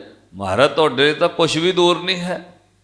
ਕਹਿੰਦੇ ਸੁਣ ਕਰ ਮਰਦਾਨੇ ਕਰ ਬੰਦੇ, ਕਹਿਣ ਲੱਗਿਓ ਸ਼੍ਰੀ ਪ੍ਰਭ ਕੰਦੇ। ਹੇ ਮੁਕਤੀ ਦੇ ਦਾਤੇ, ਤੇਰੇ ਵਾਸਤੇ ਕੁਝ ਵੀ ਦੂਰ ਨਹੀਂ ਹੈ। ਗੁਰੂ ਨਾਨਕ ਸਾਹਿਬ ਤੁਸੀਂ ਚਾਹੋ ਮਹਾਰਾਜ ਪਲਾਂ ਵਿੱਚ ਉੱਥੇ ਲੈ ਜਾਓ, ਤੁਹਾਡੇ ਵਾਸਤੇ ਕੁਝ ਵੀ ਦੂਰ ਨਹੀਂ ਹੈ। ਕਿਤੇ ਬਰਖ ਕੋ ਗੈਲ ਬਤਾਵੋ, ਤਹ ਤੁਮ ਨਿਮਖ ਵਿਖੇ ਚੱਲ ਜਾਵੋ। ਮਹਾਰਾਜ ਜਿੱਥੇ ਤੁਸੀਂ ਕਹਿੰਦੇ ਹੋ ਨਾ ਮਹੀਨੇ ਲੱਗਣਗੇ ਸਾਲ ਲੱਗਣਗੇ, ਮਹਾਰਾਜ ਤੁਸੀਂ ਤਾਂ ਇੱਕ ਨਿਮਖ 'ਚ ਉੱਥੇ ਪਹੁੰਚਾ ਸਕਦੇ ਹੋ। ਮੈਨੂੰ ਪਤਾ ਹੈ ਮਹਾਰਾਜ ਇਹ ਹਜ਼ਾਰਾਂ ਮੀਲ ਦੂਰ ਪਿੰਡ ਆ, ਐਵੇਂ ਥੋੜੀ ਤੁਸੀਂ ਲੈ ਆਏ ਹੋ। ਜਦੋਂ ਕਿਰਪਾ ਬਖਸ਼ਿਸ਼ ਕਰਦੇ, ਜਿੱਥੇ ਕੋਈ ਸਾਧਨ ਨਹੀਂ ਹੁੰਦਾ ਉੱਥੇ ਤੁਸੀਂ ਕਿਰਪਾ ਕਰਕੇ ਕਹਿੰਦੇ ਹੋ ਮਰਦਾਨੇ ਅੱਖਾਂ ਬੰਦ ਕਰ। ਮਹਾਰਾਜ ਤੁਸੀਂ ਕਿਵੇਂ ਉੱਥੇ ਲੈ ਜਾਂਦੇ ਹੋ? ਇੱਦਾਂ ਹੀ ਕਿਰਪਾ ਕਰ ਦੋ। ਮਹਾਰਾਜ ਦੂਰ ਜ਼ਰੂਰ ਹੋਣਾ ਮੱਕਾ ਮਦੀਨਾ, ਪਰ ਕਿਰਪਾ ਬਖਸ਼ਿਸ਼ ਕਰੋ, ਤੁਹਾਡੇ ਵਾਸਤੇ ਕੁਝ ਵੀ ਦੂਰ ਨਹੀਂ ਹੈ। ਪ੍ਰਭ ਜੀ ਕੀਜੈ ਨਹੀਂ ਬਲਾਊ, ਤੇ ਦੇਖਣ ਕੇ ਬੋ ਮਚਾਊ। ਕਹਿੰਦੇ ਮਹਾਰਾਜ ਜੀ ਬਿਲਮ ਨਾ ਕਰੋ, ਮੇਰਾ ਚਾਹ ਹੈ ਮਨ ਵਿੱਚ, ਇੱਛਾ ਹੈ ਮੇਰੀ ਕਿ ਇੱਕ ਵਾਰ ਮੱਕਾ ਮਦੀਨਾ ਜ਼ਰੂਰ ਵੇਖਣਾ ਹੈ। ਕਿਰਪਾ ਕਰਕੇ ਇੱਛਾ ਪੂਰੀ ਕਰਿਓ। ਜਿਉ ਤਿਉ ਕਰਕੇ ਆਪ ਦਿਖਾਇਓ, ਮੁਝ ਅਵਿਲਾਖਾ ਪੂਰ ਕਰਾਇਓ। ਕਹਿੰਦੇ ਮਹਾਰਾਜ ਜਿਵੇਂ ਮਰਜ਼ੀ ਕਰੋ, ਮੇਰੀ ਅਵਿਲਾਖਾ ਪੂਰੀ ਕਰੋ, ਜਿੱਦਾਂ ਮਰਜ਼ੀ ਕਰੋ। ਮੈਨੂੰ ਨਹੀਂ ਪਤਾ ਦੂਰ ਹੈ, ਮੈਨੂੰ ਨਹੀਂ ਪਤਾ ਨੇੜੇ ਹੈ, ਇੰਨਾ ਮੈਨੂੰ ਪਤਾ ਹੈ ਜਿੰਨਾ ਮਰਜ਼ੀ ਦੂਰ ਹੋਵੇ ਤੁਸੀਂ ਇੱਕ ਨਿਮਖ ਵਿੱਚ ਉੱਥੇ ਲਿਜਾ ਸਕਦੇ ਹੋ। ਸਾਧ ਸੰਗਤ, ਜੇ ਗੁਰੂ ਤੇ ਵਿਸ਼ਵਾਸ ਹੋਵੇ, ਫਿਰ ਗੁਰੂ ਉੱਤੇ ਭਗਤੀ ਕਰਨ ਵਾਲਿਆਂ ਨੂੰ, ਨਾਮ ਜਪਣ ਵਾਲਿਆਂ ਨੂੰ, ਗੁਰਸਿੱਖਾਂ ਨੂੰ ਲਾਡ ਤੇ ਚਾਅ ਵੀ ਆ ਜਾਂਦਾ ਹੈ, ਵਿਸ਼ਵਾਸ ਵੀ ਆ ਜਾਂਦਾ ਹੈ। ਔਰ ਜਦੋਂ ਉਸ ਲਾਡ ਵਿੱਚ ਤੁਸੀਂ ਜੋ ਮੰਗ ਲਓ ਨਾ, ਉਹ ਫਿਰ ਉਸ ਗੁਰੂ ਨੂੰ, ਰੱਬ ਨੂੰ ਦੇਣਾ ਹੀ ਪੈਂਦਾ ਹੈ। ਇੱਕ ਤੁਹਾਡਾ ਜ਼ਿੰਦਗੀ ਦਾ ਛੋਟਾ ਜਿਹਾ ਤਜਰਬਾ ਰਹਿਣਾ ਹੈ। ਜਦੋਂ ਬੱਚਾ ਛੋਟਾ ਹੁੰਦਾ ਨਾ, ਬਿਲਕੁਲ ਬੱਚੇ ਨੂੰ ਨਹੀਂ ਪਤਾ ਮੇਰੇ ਪਿਓ ਦੀ ਜੇਬ ਵਿੱਚ ਪੈਸੇ ਹਨ ਜਾਂ ਨਹੀਂ ਹੈ। ਉਹ ਸਾਹਮਣੇ ਖਿਡੌਣਾ ਵੇਖ ਕੇ ਕਹਿੰਦਾ ਉਹ ਲੈ ਕੇ ਦੇ, ਰੋਣ ਲੱਗ ਪੈਂਦਾ ਨਾ। ਹੁਣ ਉਹਨੂੰ ਥੋੜ੍ਹੀ ਪਤਾ ਵੀ ਪੈਸੇ ਹੈ ਕਿ ਨਹੀਂ ਜੇਬ 'ਚ ਇੰਨੇ। ਬੱਚੇ ਨੂੰ ਨਹੀਂ ਪਤਾ ਮੇਰੀ ਮਾਂ ਕੋਲ ਪੈਸੇ ਹੈ ਕਿ ਨਹੀਂ ਹੈ। ਉਹ ਆਈਸਕ੍ਰੀਮ ਵਾਲੇ ਨੂੰ ਵੇਖ ਲੈ, ਕੋਈ ਖਿਡੌਣੇ ਵਾਲੇ ਨੂੰ ਵੇਖ ਲੈ, ਮੰਗਣ ਲੱਗ ਪੈਂਦਾ। ਤੇ ਮਾਂ ਔਰ ਪਿਓ, ਸਾਧ ਸੰਗਤ ਇੱਦਾਂ ਦੀ ਹਸਤੀ ਹੈ। ਤੁਸੀਂ ਵੀ ਪਰਿਵਾਰਾਂ ਵਾਲੇ ਬੈਠੇ ਹੋ, ਮੈਂ ਉਹ ਮਾਵਾਂ ਵੇਖੀਆਂ, ਜੇ ਘਰ 'ਚ ਪੈਸੇ ਨਾ ਵੀ ਹੋਣ ਨਾ, ਤਾਂ ਢੋਲ 'ਚੋਂ ਦਾਣੇ ਕੱਢ ਕੇ ਕਿਉਂ ਨਾ 10-20 ਰੁਪਏ ਦੇ ਵੇਚਣੇ ਪੈਣ, ਉਹ ਬੱਚੇ ਨੂੰ ਚੀਜ਼ ਜ਼ਰੂਰ ਲੈ ਕੇ ਦੇਣੀ। ਦਾਣੇ ਦੇ ਕੇ ਨਾ, ਢੋਲ 'ਚੋਂ ਕੱਢ ਕੇ ਦਾਣੇ ਵੇਚ ਕੇ ਵੀ ਲੈ ਦੇਣੀ ਆ ਚੀਜ਼। ਕੋਈ ਆਈਸਕ੍ਰੀਮ ਕੁਲਫੀਆਂ ਵਾਲਾ ਆ ਜਾਏ, ਇੱਕ ਵਕਤ ਸੀ ਜਦੋਂ ਪੈਸੇ ਲੋਕਾਂ ਕੋਲ ਘੱਟ ਹੁੰਦੇ ਸੀ, ਨਾ ਵੀ ਹੋਣ ਉਹਨੀ ਦਾਣੇ ਕੱਢ ਕੇ ਦੇ ਦੇਣੇ ਭਾਈ ਨੂੰ, ਦਾਣਿਆਂ ਦੇ ਬਦਲੇ ਚੀਜ਼ ਮਿਲ ਜਾਣੀ। ਕਿਉਂ? ਬੱਚੇ ਦਾ ਮਾਣ ਨਹੀਂ ਟੁੱਟਣ ਦੇਣਾ। ਇੱਦਾਂ ਗੁਰੂ ਵੀ ਕਰਦਾ ਹੈ। ਜਦੋਂ ਗੁਰੂ ਉੱਤੇ ਮਾਣ ਭਰੋਸਾ ਰੱਖ ਕੇ ਤੁਸੀਂ ਚੱਲੋ ਤਾਂ ਗੁਰੂ ਕਦੇ ਮਾਣ ਨਹੀਂ ਟੁੱਟਣ ਦਿੰਦਾ। ਸ਼ਰਤ ਇਹ ਹੈ ਤੁਹਾਨੂੰ ਪੂਰਾ ਭਰਵਾਸਾ ਹੋਵੇ। ਇਹ ਨਾ ਹੋਵੇ ਐਤਵਾਰ ਇੱਥੇ ਵੀ ਮੱਥਾ ਟੇਕ ਲਿਆ, ਸੋਮਵਾਰ ਕਿਤੇ ਹੋਰ ਟੇਕ ਲਿਆ, ਵੀਰਵਾਰ ਕਿਤੇ ਹੋਰ ਵੀ ਚਲੇ ਗਏ, ਫਿਰ ਗੁਰੂ ਨੂੰ ਪਤਾ ਵੀ ਇਹਨੇ ਕੱਲ੍ਹ ਨੂੰ ਤਾਂ ਉੱਧਰ ਚੱਲ ਜਾਣਾ, ਪਰਸੋਂ ਨੂੰ ਇਹਦੇ ਲਈ ਵੀਰਵਾਰ ਵੀ ਖੜ੍ਹਾ ਹੈ। ਫਿਰ ਨਹੀਂ ਗੁਰੂ ਇੱਛਾ ਪੂਰੀ ਕਰਦਾ। ਫਿਰ ਤੁਸੀਂ ਗੁਰੂ ਨੂੰ ਦੋਸ਼ ਨਹੀਂ ਦੇ ਸਕਦੇ। ਇੱਕ ਦਿਨ ਮੈਂ ਇੱਕ ਕਥਾ ਸੁਣਾਈ। ਇੱਕ ਸੱਜਣਾ ਦੀ ਕੱਪੜੇ ਦੀ ਦੁਕਾਨ ਹੈ। ਉਹ ਮੈਨੂੰ ਕਹਿੰਦੇ, ਭਾਈ ਸਾਹਿਬ ਜੀ ਕੱਪੜੇ ਦੀ ਸਾਡੀ ਦੁਕਾਨ ਹੈ, ਗੁਰਸਿੱਖ ਬੰਦੇ ਨੇ। ਕਹਿੰਦੇ ਜੀ ਬੜਾ ਦੁੱਖ ਹੁੰਦਾ ਕਈ ਵਾਰ। ਮੈਂ ਕਿਹਾ ਕਿਹੜੀ ਗੱਲ ਦਾ? ਕਹਿੰਦੇ ਜੀ ਪਹਿਲਾਂ ਤਾਂ ਖੁਸ਼ੀ ਹੁੰਦੀ ਹੈ ਜਦੋਂ ਕੋਈ ਸਰਦਾਰ ਪਰਿਵਾਰ, ਗੁਰਸਿੱਖ ਸਰਦਾਰ ਹੁੰਦੇ, ਵਿਆਹ ਰੱਖਦੇ ਪੁੱਤਾਂ ਧੀਆਂ ਦਾ, ਤਾਂ ਵਰੀ ਦੇ ਕੱਪੜੇ ਖਰੀਦਣ ਆਉਂਦੇ, ਆਉਂਦਿਆਂ ਕਹਿੰਦੇ ਆ ਬਰੀ ਦੇ ਕੱਪੜੇ ਬਾਅਦ ਵਿੱਚ ਸਰਦਾਰ ਜੀ ਦਿਖਾਇਓ, ਪਹਿਲਾਂ ਗੁਰੂ ਸਾਹਿਬ ਵਾਸਤੇ ਰੁਮਾਲਾ ਦੇ ਦਿਓ। ਕਹਿੰਦੇ ਬੜੀ ਖੁਸ਼ੀ ਹੁੰਦੀ ਵੀ ਚਲੋ ਕੱਪੜੇ ਖਰੀਦਣ ਤੋਂ ਪਹਿਲਾਂ ਗੁਰੂ ਦਾ ਰੁਮਾਲਾ ਖਰੀਦਿਆ। ਪਹਿਲਾਂ ਸਰਦਾਰ ਜੀ ਅਸੀਂ ਪਾਠ ਰਖਾਉਣੇ ਵਿਆਹ ਤੋਂ ਪਹਿਲਾਂ, ਮਹਾਰਾਜ ਵਾਸਤੇ ਰੁਮਾਲਾ ਦੇ ਦਿਓ। ਕਹਿੰਦੇ ਬਹੁਤ ਖੁਸ਼ੀ ਹੁੰਦੀ ਹੈ, ਚਲੋ ਆਪਣੇ ਕੱਪੜੇ ਵਿਆਹ ਦੇ ਬਰੀ ਖਰੀਦਣ ਤੋਂ ਪਹਿਲਾਂ ਇਹਨੇ ਗੁਰੂ ਸਾਹਿਬ ਲਈ ਰੁਮਾਲਾ ਖਰੀਦਿਆ। ਕਹਿੰਦੇ ਰੁਮਾਲਾ ਖਰੀਦ ਕੇ ਨਾਲ ਹੀ ਕਹਿ ਦਿੰਦੇ ਆ, ਸਰਦਾਰ ਜੀ ਇੱਕ ਲਾਲ ਰੰਗ ਦੀ ਚੁੰਨੀ ਦੇ ਦਿਓ, ਇੱਕ ਹਰੀ ਚਾਦਰ ਵੀ ਦੇ ਦਿਓ। ਕਹਿੰਦੇ ਇਹਦਾ ਮਤਲਬ ਮੰਗਲਵਾਰ ਵੀ ਕਿਤੇ ਮਾਈ ਦੇ ਮੱਥਾ ਟੇਕਣਾ ਹੈ ਤੇ ਵੀਰਵਾਰ ਵੀ ਕਿਸੇ ਬਾਬੇ ਦੇ ਜਾਣਾ। ਮਤਲਬ ਕਿਸੇ ਨੂੰ ਨਾਰਾਜ਼ ਨਹੀਂ ਕਰਨਾ, ਮੰਗਲਵਾਰ ਵਾਲੇ ਦੇ ਵੀ ਟੇਕ ਆਉਣਾ, ਵੀਰਵਾਰ ਵਾਲੇ ਦੇ ਵੀ, ਕੋਈ ਨਾਰਾਜ਼ ਨਾ ਹੋ ਜਾਏ ਵਿਆਹ 'ਚ। ਜੇ ਤੁਸੀਂ ਸਾਧ ਸੰਗਤ ਸਾਰਿਆਂ ਦੇ ਜਾਣਾ ਫਿਰ ਗੁਰੂ ਦੀ ਕੋਈ ਜ਼ਿੰਮੇਵਾਰੀ ਨਹੀਂ। ਆਪੇ ਤੁਸੀਂ ਰੋਜ਼ ਕਹਿੰਦੇ ਹੋ ਗਿਆਨ ਧਿਆਨ ਕਿਛ ਕਰਮ ਨਾ ਜਾਣਾ, ਸਾਰ ਨਾ ਜਾਣਾ ਤੇਰੀ, ਸਭ ਤੇ ਵੱਡਾ ਸਤਿਗੁਰ ਨਾਨਕ। ਕੀ ਕਹਿੰਦੇ ਹੋ? ਸਭ ਤੇ ਵੱਡਾ ਸਤਿਗੁਰ ਨਾਨਕ। ਜੇ ਸਭ ਤੇ ਵੱਡਾ ਫਿਰ ਉਹਨੂੰ ਵੱਡਾ ਕਰਕੇ ਮੰਨੋ, ਉਹ ਸਦਾ ਹੀ ਨਾਲ ਹੈ। ਇੱਕ ਪਾਸੇ ਸਭ ਤੇ ਵੱਡਾ ਸਤਿਗੁਰ ਨਾਨਕ, ਦੂਜੇ ਪਾਸੇ ਮੰਗਲਵਾਰ ਕਿਸੇ ਮਾਈ ਤੇ। ਸਭ ਤੇ ਵੱਡਾ ਸਤਿਗੁਰ ਨਾਨਕ, ਵੀਰਵਾਰ ਕਿਤੇ ਚਾਦਰ ਚੜਾਈ ਹੈ। ਹੁਣ ਦੱਸੋ ਗੁਰੂ ਤੁਹਾਡੇ ਨਾਲ ਕਿਵੇਂ ਚੱਲੇ? ਪਾਤਸ਼ਾਹ ਨੇ ਕਿਹਾ ਜੇ ਮੰਨਦੇ ਸਭ ਤੇ ਵੱਡਾ ਸਤਿਗੁਰ ਨਾਨਕ, ਜਿਨ ਕਲ ਰਾਖੀ ਮੇਰੀ। ਫਿਰ ਭਰਵਾਸਾ ਰੱਖੀ, ਵਿਸ਼ਵਾਸ ਰੱਖੀ, ਤੇਰੇ ਗੁਰੂ ਨੇ ਲਿਖ ਕੇ ਦਿੱਤਾ ਕਿ ਗੁਰਪੂਰਾ ਭੇਟਿਓ ਵੱਡ ਭਾਗੀ, ਮਨੈ ਭਇਆ ਪਰਗਾਸਾ, ਕੋਈ ਨਾ ਪਹੁੰਚਣ ਹਾਰਾ ਦੂਜਾ, ਆਪਣੇ ਸਾਹਿਬ ਕਾ ਪਰਵਾਸਾ। ਵਿਸ਼ਵਾਸ ਰੱਖੀ, ਪਰਵਾਸਾ ਰੱਖੀ ਆਪਣੇ ਤੇ। ਜੇ ਇੱਕ ਮਾਂ ਤੇ ਵਿਸ਼ਵਾਸ, ਪਿਓ ਤੇ ਭਰੋਸਾ ਕਰਕੇ ਬੱਚਾ ਚੀਜ਼ ਮੰਗਦਾ, ਪਿਓ ਔਖਾ ਹੋਵੇ ਸੌਖਾ ਹੋਵੇ ਲੈ ਕੇ ਦਿੰਦਾ। ਆ ਵਿਆਹ ਸ਼ਾਦੀ ਹੋਵੇ, ਬੱਚੇ ਕਹਿੰਦੇ ਮੈਂ ਨਵੇਂ ਕੱਪੜੇ ਲੈਣੇ ਆ, ਪਿਓ ਆਪਣੇ ਲਈ ਭਾਵੇਂ ਨਾ ਲਵੇ ਸੱਜਣੋ, ਆਪਣੇ ਬੱਚਿਆਂ ਲਈ ਜ਼ਰੂਰ ਲੈ ਕੇ ਦਿੰਦਾ। ਪਿਓ ਆਪਣੇ ਵਾਸਤੇ ਨਹੀਂ ਕੱਪੜੇ ਲੈਂਦਾ, ਉਹ ਕਹਿੰਦਾ ਕੋਈ ਨਹੀਂ ਮੇਰੇ ਕੋਲ ਹੈਗੇ ਕਾਕਾ, ਮੈਂ ਇਕੱਲੀ ਪੱਗ ਹੀ ਲੈ ਲੈਣੀ ਹੈ। ਤੇ ਪੁੱਤਾਂ ਨੂੰ ਕੋਟ ਪੈਂਟ ਵੀ ਲੈ ਕੇ ਦਿੰਦਾ, ਧੀਆਂ ਨੂੰ ਸੂਟ ਵੀ ਲੈ ਕੇ ਦਿੰਦਾ। ਕਿਉਂ? ਮੇਰੇ ਬੱਚੇ ਨੇ ਭਾਈ, ਇਹ ਮੇਰੇ ਤੇ ਵਿਸ਼ਵਾਸ ਰੱਖ ਕੇ ਬੈਠੇ, ਇਹਨਾਂ ਦੀ ਜ਼ਿੰਮੇਵਾਰੀ ਮੇਰੀ। ਐਦਾਂ ਕੋਈ ਸਿੱਖ ਗੁਰੂ ਤੇ ਭਰੋਸਾ ਰੱਖ ਲੈ। ਫਿਰ ਪਾਤਸ਼ਾਹ ਨੇ ਕਿਹਾ ਆਪਣੇ ਸਾਹਿਬ ਕਾ ਪਰਵਾਸਾ, ਵਿਸ਼ਵਾਸ ਰੱਖੀ। ਜਾਂ ਫਿਰ ਆਪਣੇ ਸਤਿਗੁਰ ਕੈ ਬਲਿਹਾਰੈ, ਆਗੇ ਸੁਖ ਪਾਸ਼ੈ ਸੁਖ ਸਹਜਾ, ਘਰ ਆਨੰਦ ਹਮਾਰੇ। ਅੱਗੇ ਵੀ ਸੁਖ, ਪਿੱਛੇ ਵੀ ਤੇਰੇ ਘਰ 'ਚ ਸੁਖ। ਜਾਂ ਤੇਰੇ ਘਰ 'ਚ ਗੁਰੂ ਦੁੱਖ ਸੁੱਖ ਤੋਂ ਉੱਪਰ ਇੱਕ ਚੀਜ਼ ਦੇਗਾ, ਆਨੰਦ। ਤੈਨੂੰ ਫਿਕਰ ਕਰਨ ਦੀ ਲੋੜ ਨਹੀਂ। ਹੁਣ ਤੇਰੇ ਬੱਚਿਆਂ ਦੀ ਜ਼ਿੰਮੇਵਾਰੀ ਗੁਰੂ ਦੀ ਹੈ। ਗੁਰੂ ਤੇ ਭਰੋਸਾ ਰੱਖ ਕੇ ਚੱਲੀ, ਅੱਗੇ ਵੀ ਸੁੱਖ, ਇੱਥੇ ਵੀ ਸੁੱਖ। ਪਰ ਕੀ ਕਰਨਾ? ਘਰ ਸੁੱਖ ਵਸਿਆ ਬਾਹਰ ਸੁੱਖ ਪਾਇਆ, ਕਹੋ ਨਾਨਕ ਗੁਰ ਮੰਤਰ ਦ੍ਰਿੜਾਇਆ। ਗੁਰੂ ਤੇ ਭਰੋਸਾ ਰੱਖੀ, ਉੱਠਦਿਆਂ ਬਹਿੰਦਿਆਂ ਗੁਰੂ ਤੋਂ ਬਲਿਹਾਰ ਜਾਈ, ਕਿਤੇ ਹੋਰ ਜਾਣ ਦੀ ਲੋੜ ਨਹੀਂ। ਇੱਕ ਵਾਰ ਸਾਰੇ ਪਿਆਰ ਨਾਲ ਪੜੋ, ਜਿਨ੍ਹਾਂ ਨੂੰ ਆਪਣੇ ਗੁਰੂ ਤੇ ਭਰੋਸਾ ਹੈ, ਚਿੱਤ ਜੋੜ ਕੇ ਫਿਰ ਕਹੋ ਗੁਰੂ ਨੂੰ, ਸਤਿਗੁਰ ਕੈ ਬਲਿਹਾਰੈ ਆਪਣੇ, ਸਤਿਗੁਰ ਕੈ ਬਲਿਹਾਰੈ, ਸਤਿਗੁਰ ਕੈ ਬਲਿਹਾਰੈ ਆਪਣੇ, ਸਤਿਗੁਰ ਕੈ ਬਲਿਹਾਰੈ, ਸਤਿਗੁਰ ਕੈ ਬਲਿਹਾਰੈ ਆਪਣੇ, ਸਤਿਗੁਰ ਕੈ ਬਲਿਹਾਰੈ, ਸਤਿਗੁਰ ਕੈ ਬਲਿਹਾਰੈ ਆਪਣੇ, ਸਤਿਗੁਰ ਕੈ ਬਲਿਹਾਰੈ। ਤਕੜੇ ਹੋ ਕੇ ਸਤਿਗੁਰ ਕੈ ਬਲਿਹਾਰੈ ਆਪਣੇ, ਸਤਿਗੁਰ ਕੈ ਬਲਿਹਾਰੈ, ਸਤਿਗੁਰ ਕੈ ਬਲਿਹਾਰੈ ਆਪਣੇ, ਸਤਿਗੁਰ ਕੈ ਬਲਿਹਾਰੈ, ਸਤਿਗੁਰ ਕੈ ਬਲਿਹਾਰੈ ਆਪਣੇ, ਸਤਿਗੁਰ ਕੈ ਬਲਿਹਾਰੈ, ਸਤਿਗੁਰ ਕੈ ਬਲਿਹਾਰੈ ਆਪਣੇ, ਸਤਿਗੁਰ ਕੈ ਬਲਿਹਾਰੈ। ਇੱਕ ਵਾਰ ਤਕੜੇ ਹੋ ਕੇ ਹਾਜ਼ਰੀ ਲਾਓ। ਉਦਾਂ ਬ੍ਰੈਡ ਬਰੂਡ ਖਾਦੇ ਤੁਸੀਂ? ਸਾਨੂੰ ਤੇ ਨਹੀਂ ਕੱਲਿਆਂ ਨੂੰ ਖਿਲਾਏ, ਤੁਸੀਂ ਵੀ ਛਕੇ? ਫਿਰ ਤਕੜੇ ਹੋ ਕੇ ਬੋਲੋ, ਸਤਿਗੁਰ ਕੈ ਬਲਿਹਾਰੈ ਆਪਣੇ, ਸਤਿਗੁਰ ਕੈ ਬਲਿਹਾਰੈ, ਸਤਿਗੁਰ ਕੈ ਬਲਿਹਾਰੈ ਆਪਣੇ, ਸਤਿਗੁਰ ਕੈ ਬਲਿਹਾਰੈ,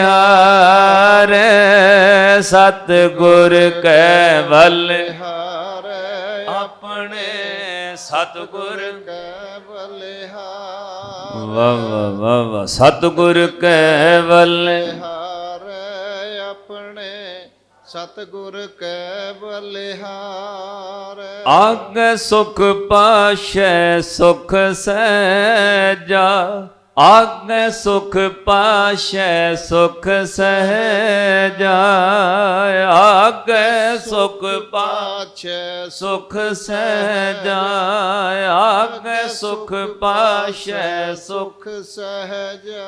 ਘਰ ਆਨੰਦ ਹਮਾਰੇ ਆਪਣੇ, ਸਤਿਗੁਰ ਕੈ ਬਲਿਹਾਰੈ, ਸਤਿਗੁਰ ਕੈ ਬਲਿਹਾਰੈ ਆਪਣੇ, ਸਤਿਗੁਰ ਕੈ ਬਲਿਹਾਰੈ, ਸਤਿਗੁਰ ਕੈ ਬਲਿਹਾਰੈ ਆਪਣੇ, ਸਤਿਗੁਰ ਕੈ ਬਲਿਹਾਰੈ, ਸਤਿਗੁਰ ਕੈ ਬਲਿਹਾਰੈ ਆਪਣੇ, ਸਤਿਗੁਰ ਕੈ ਬਲਿਹਾਰੈ।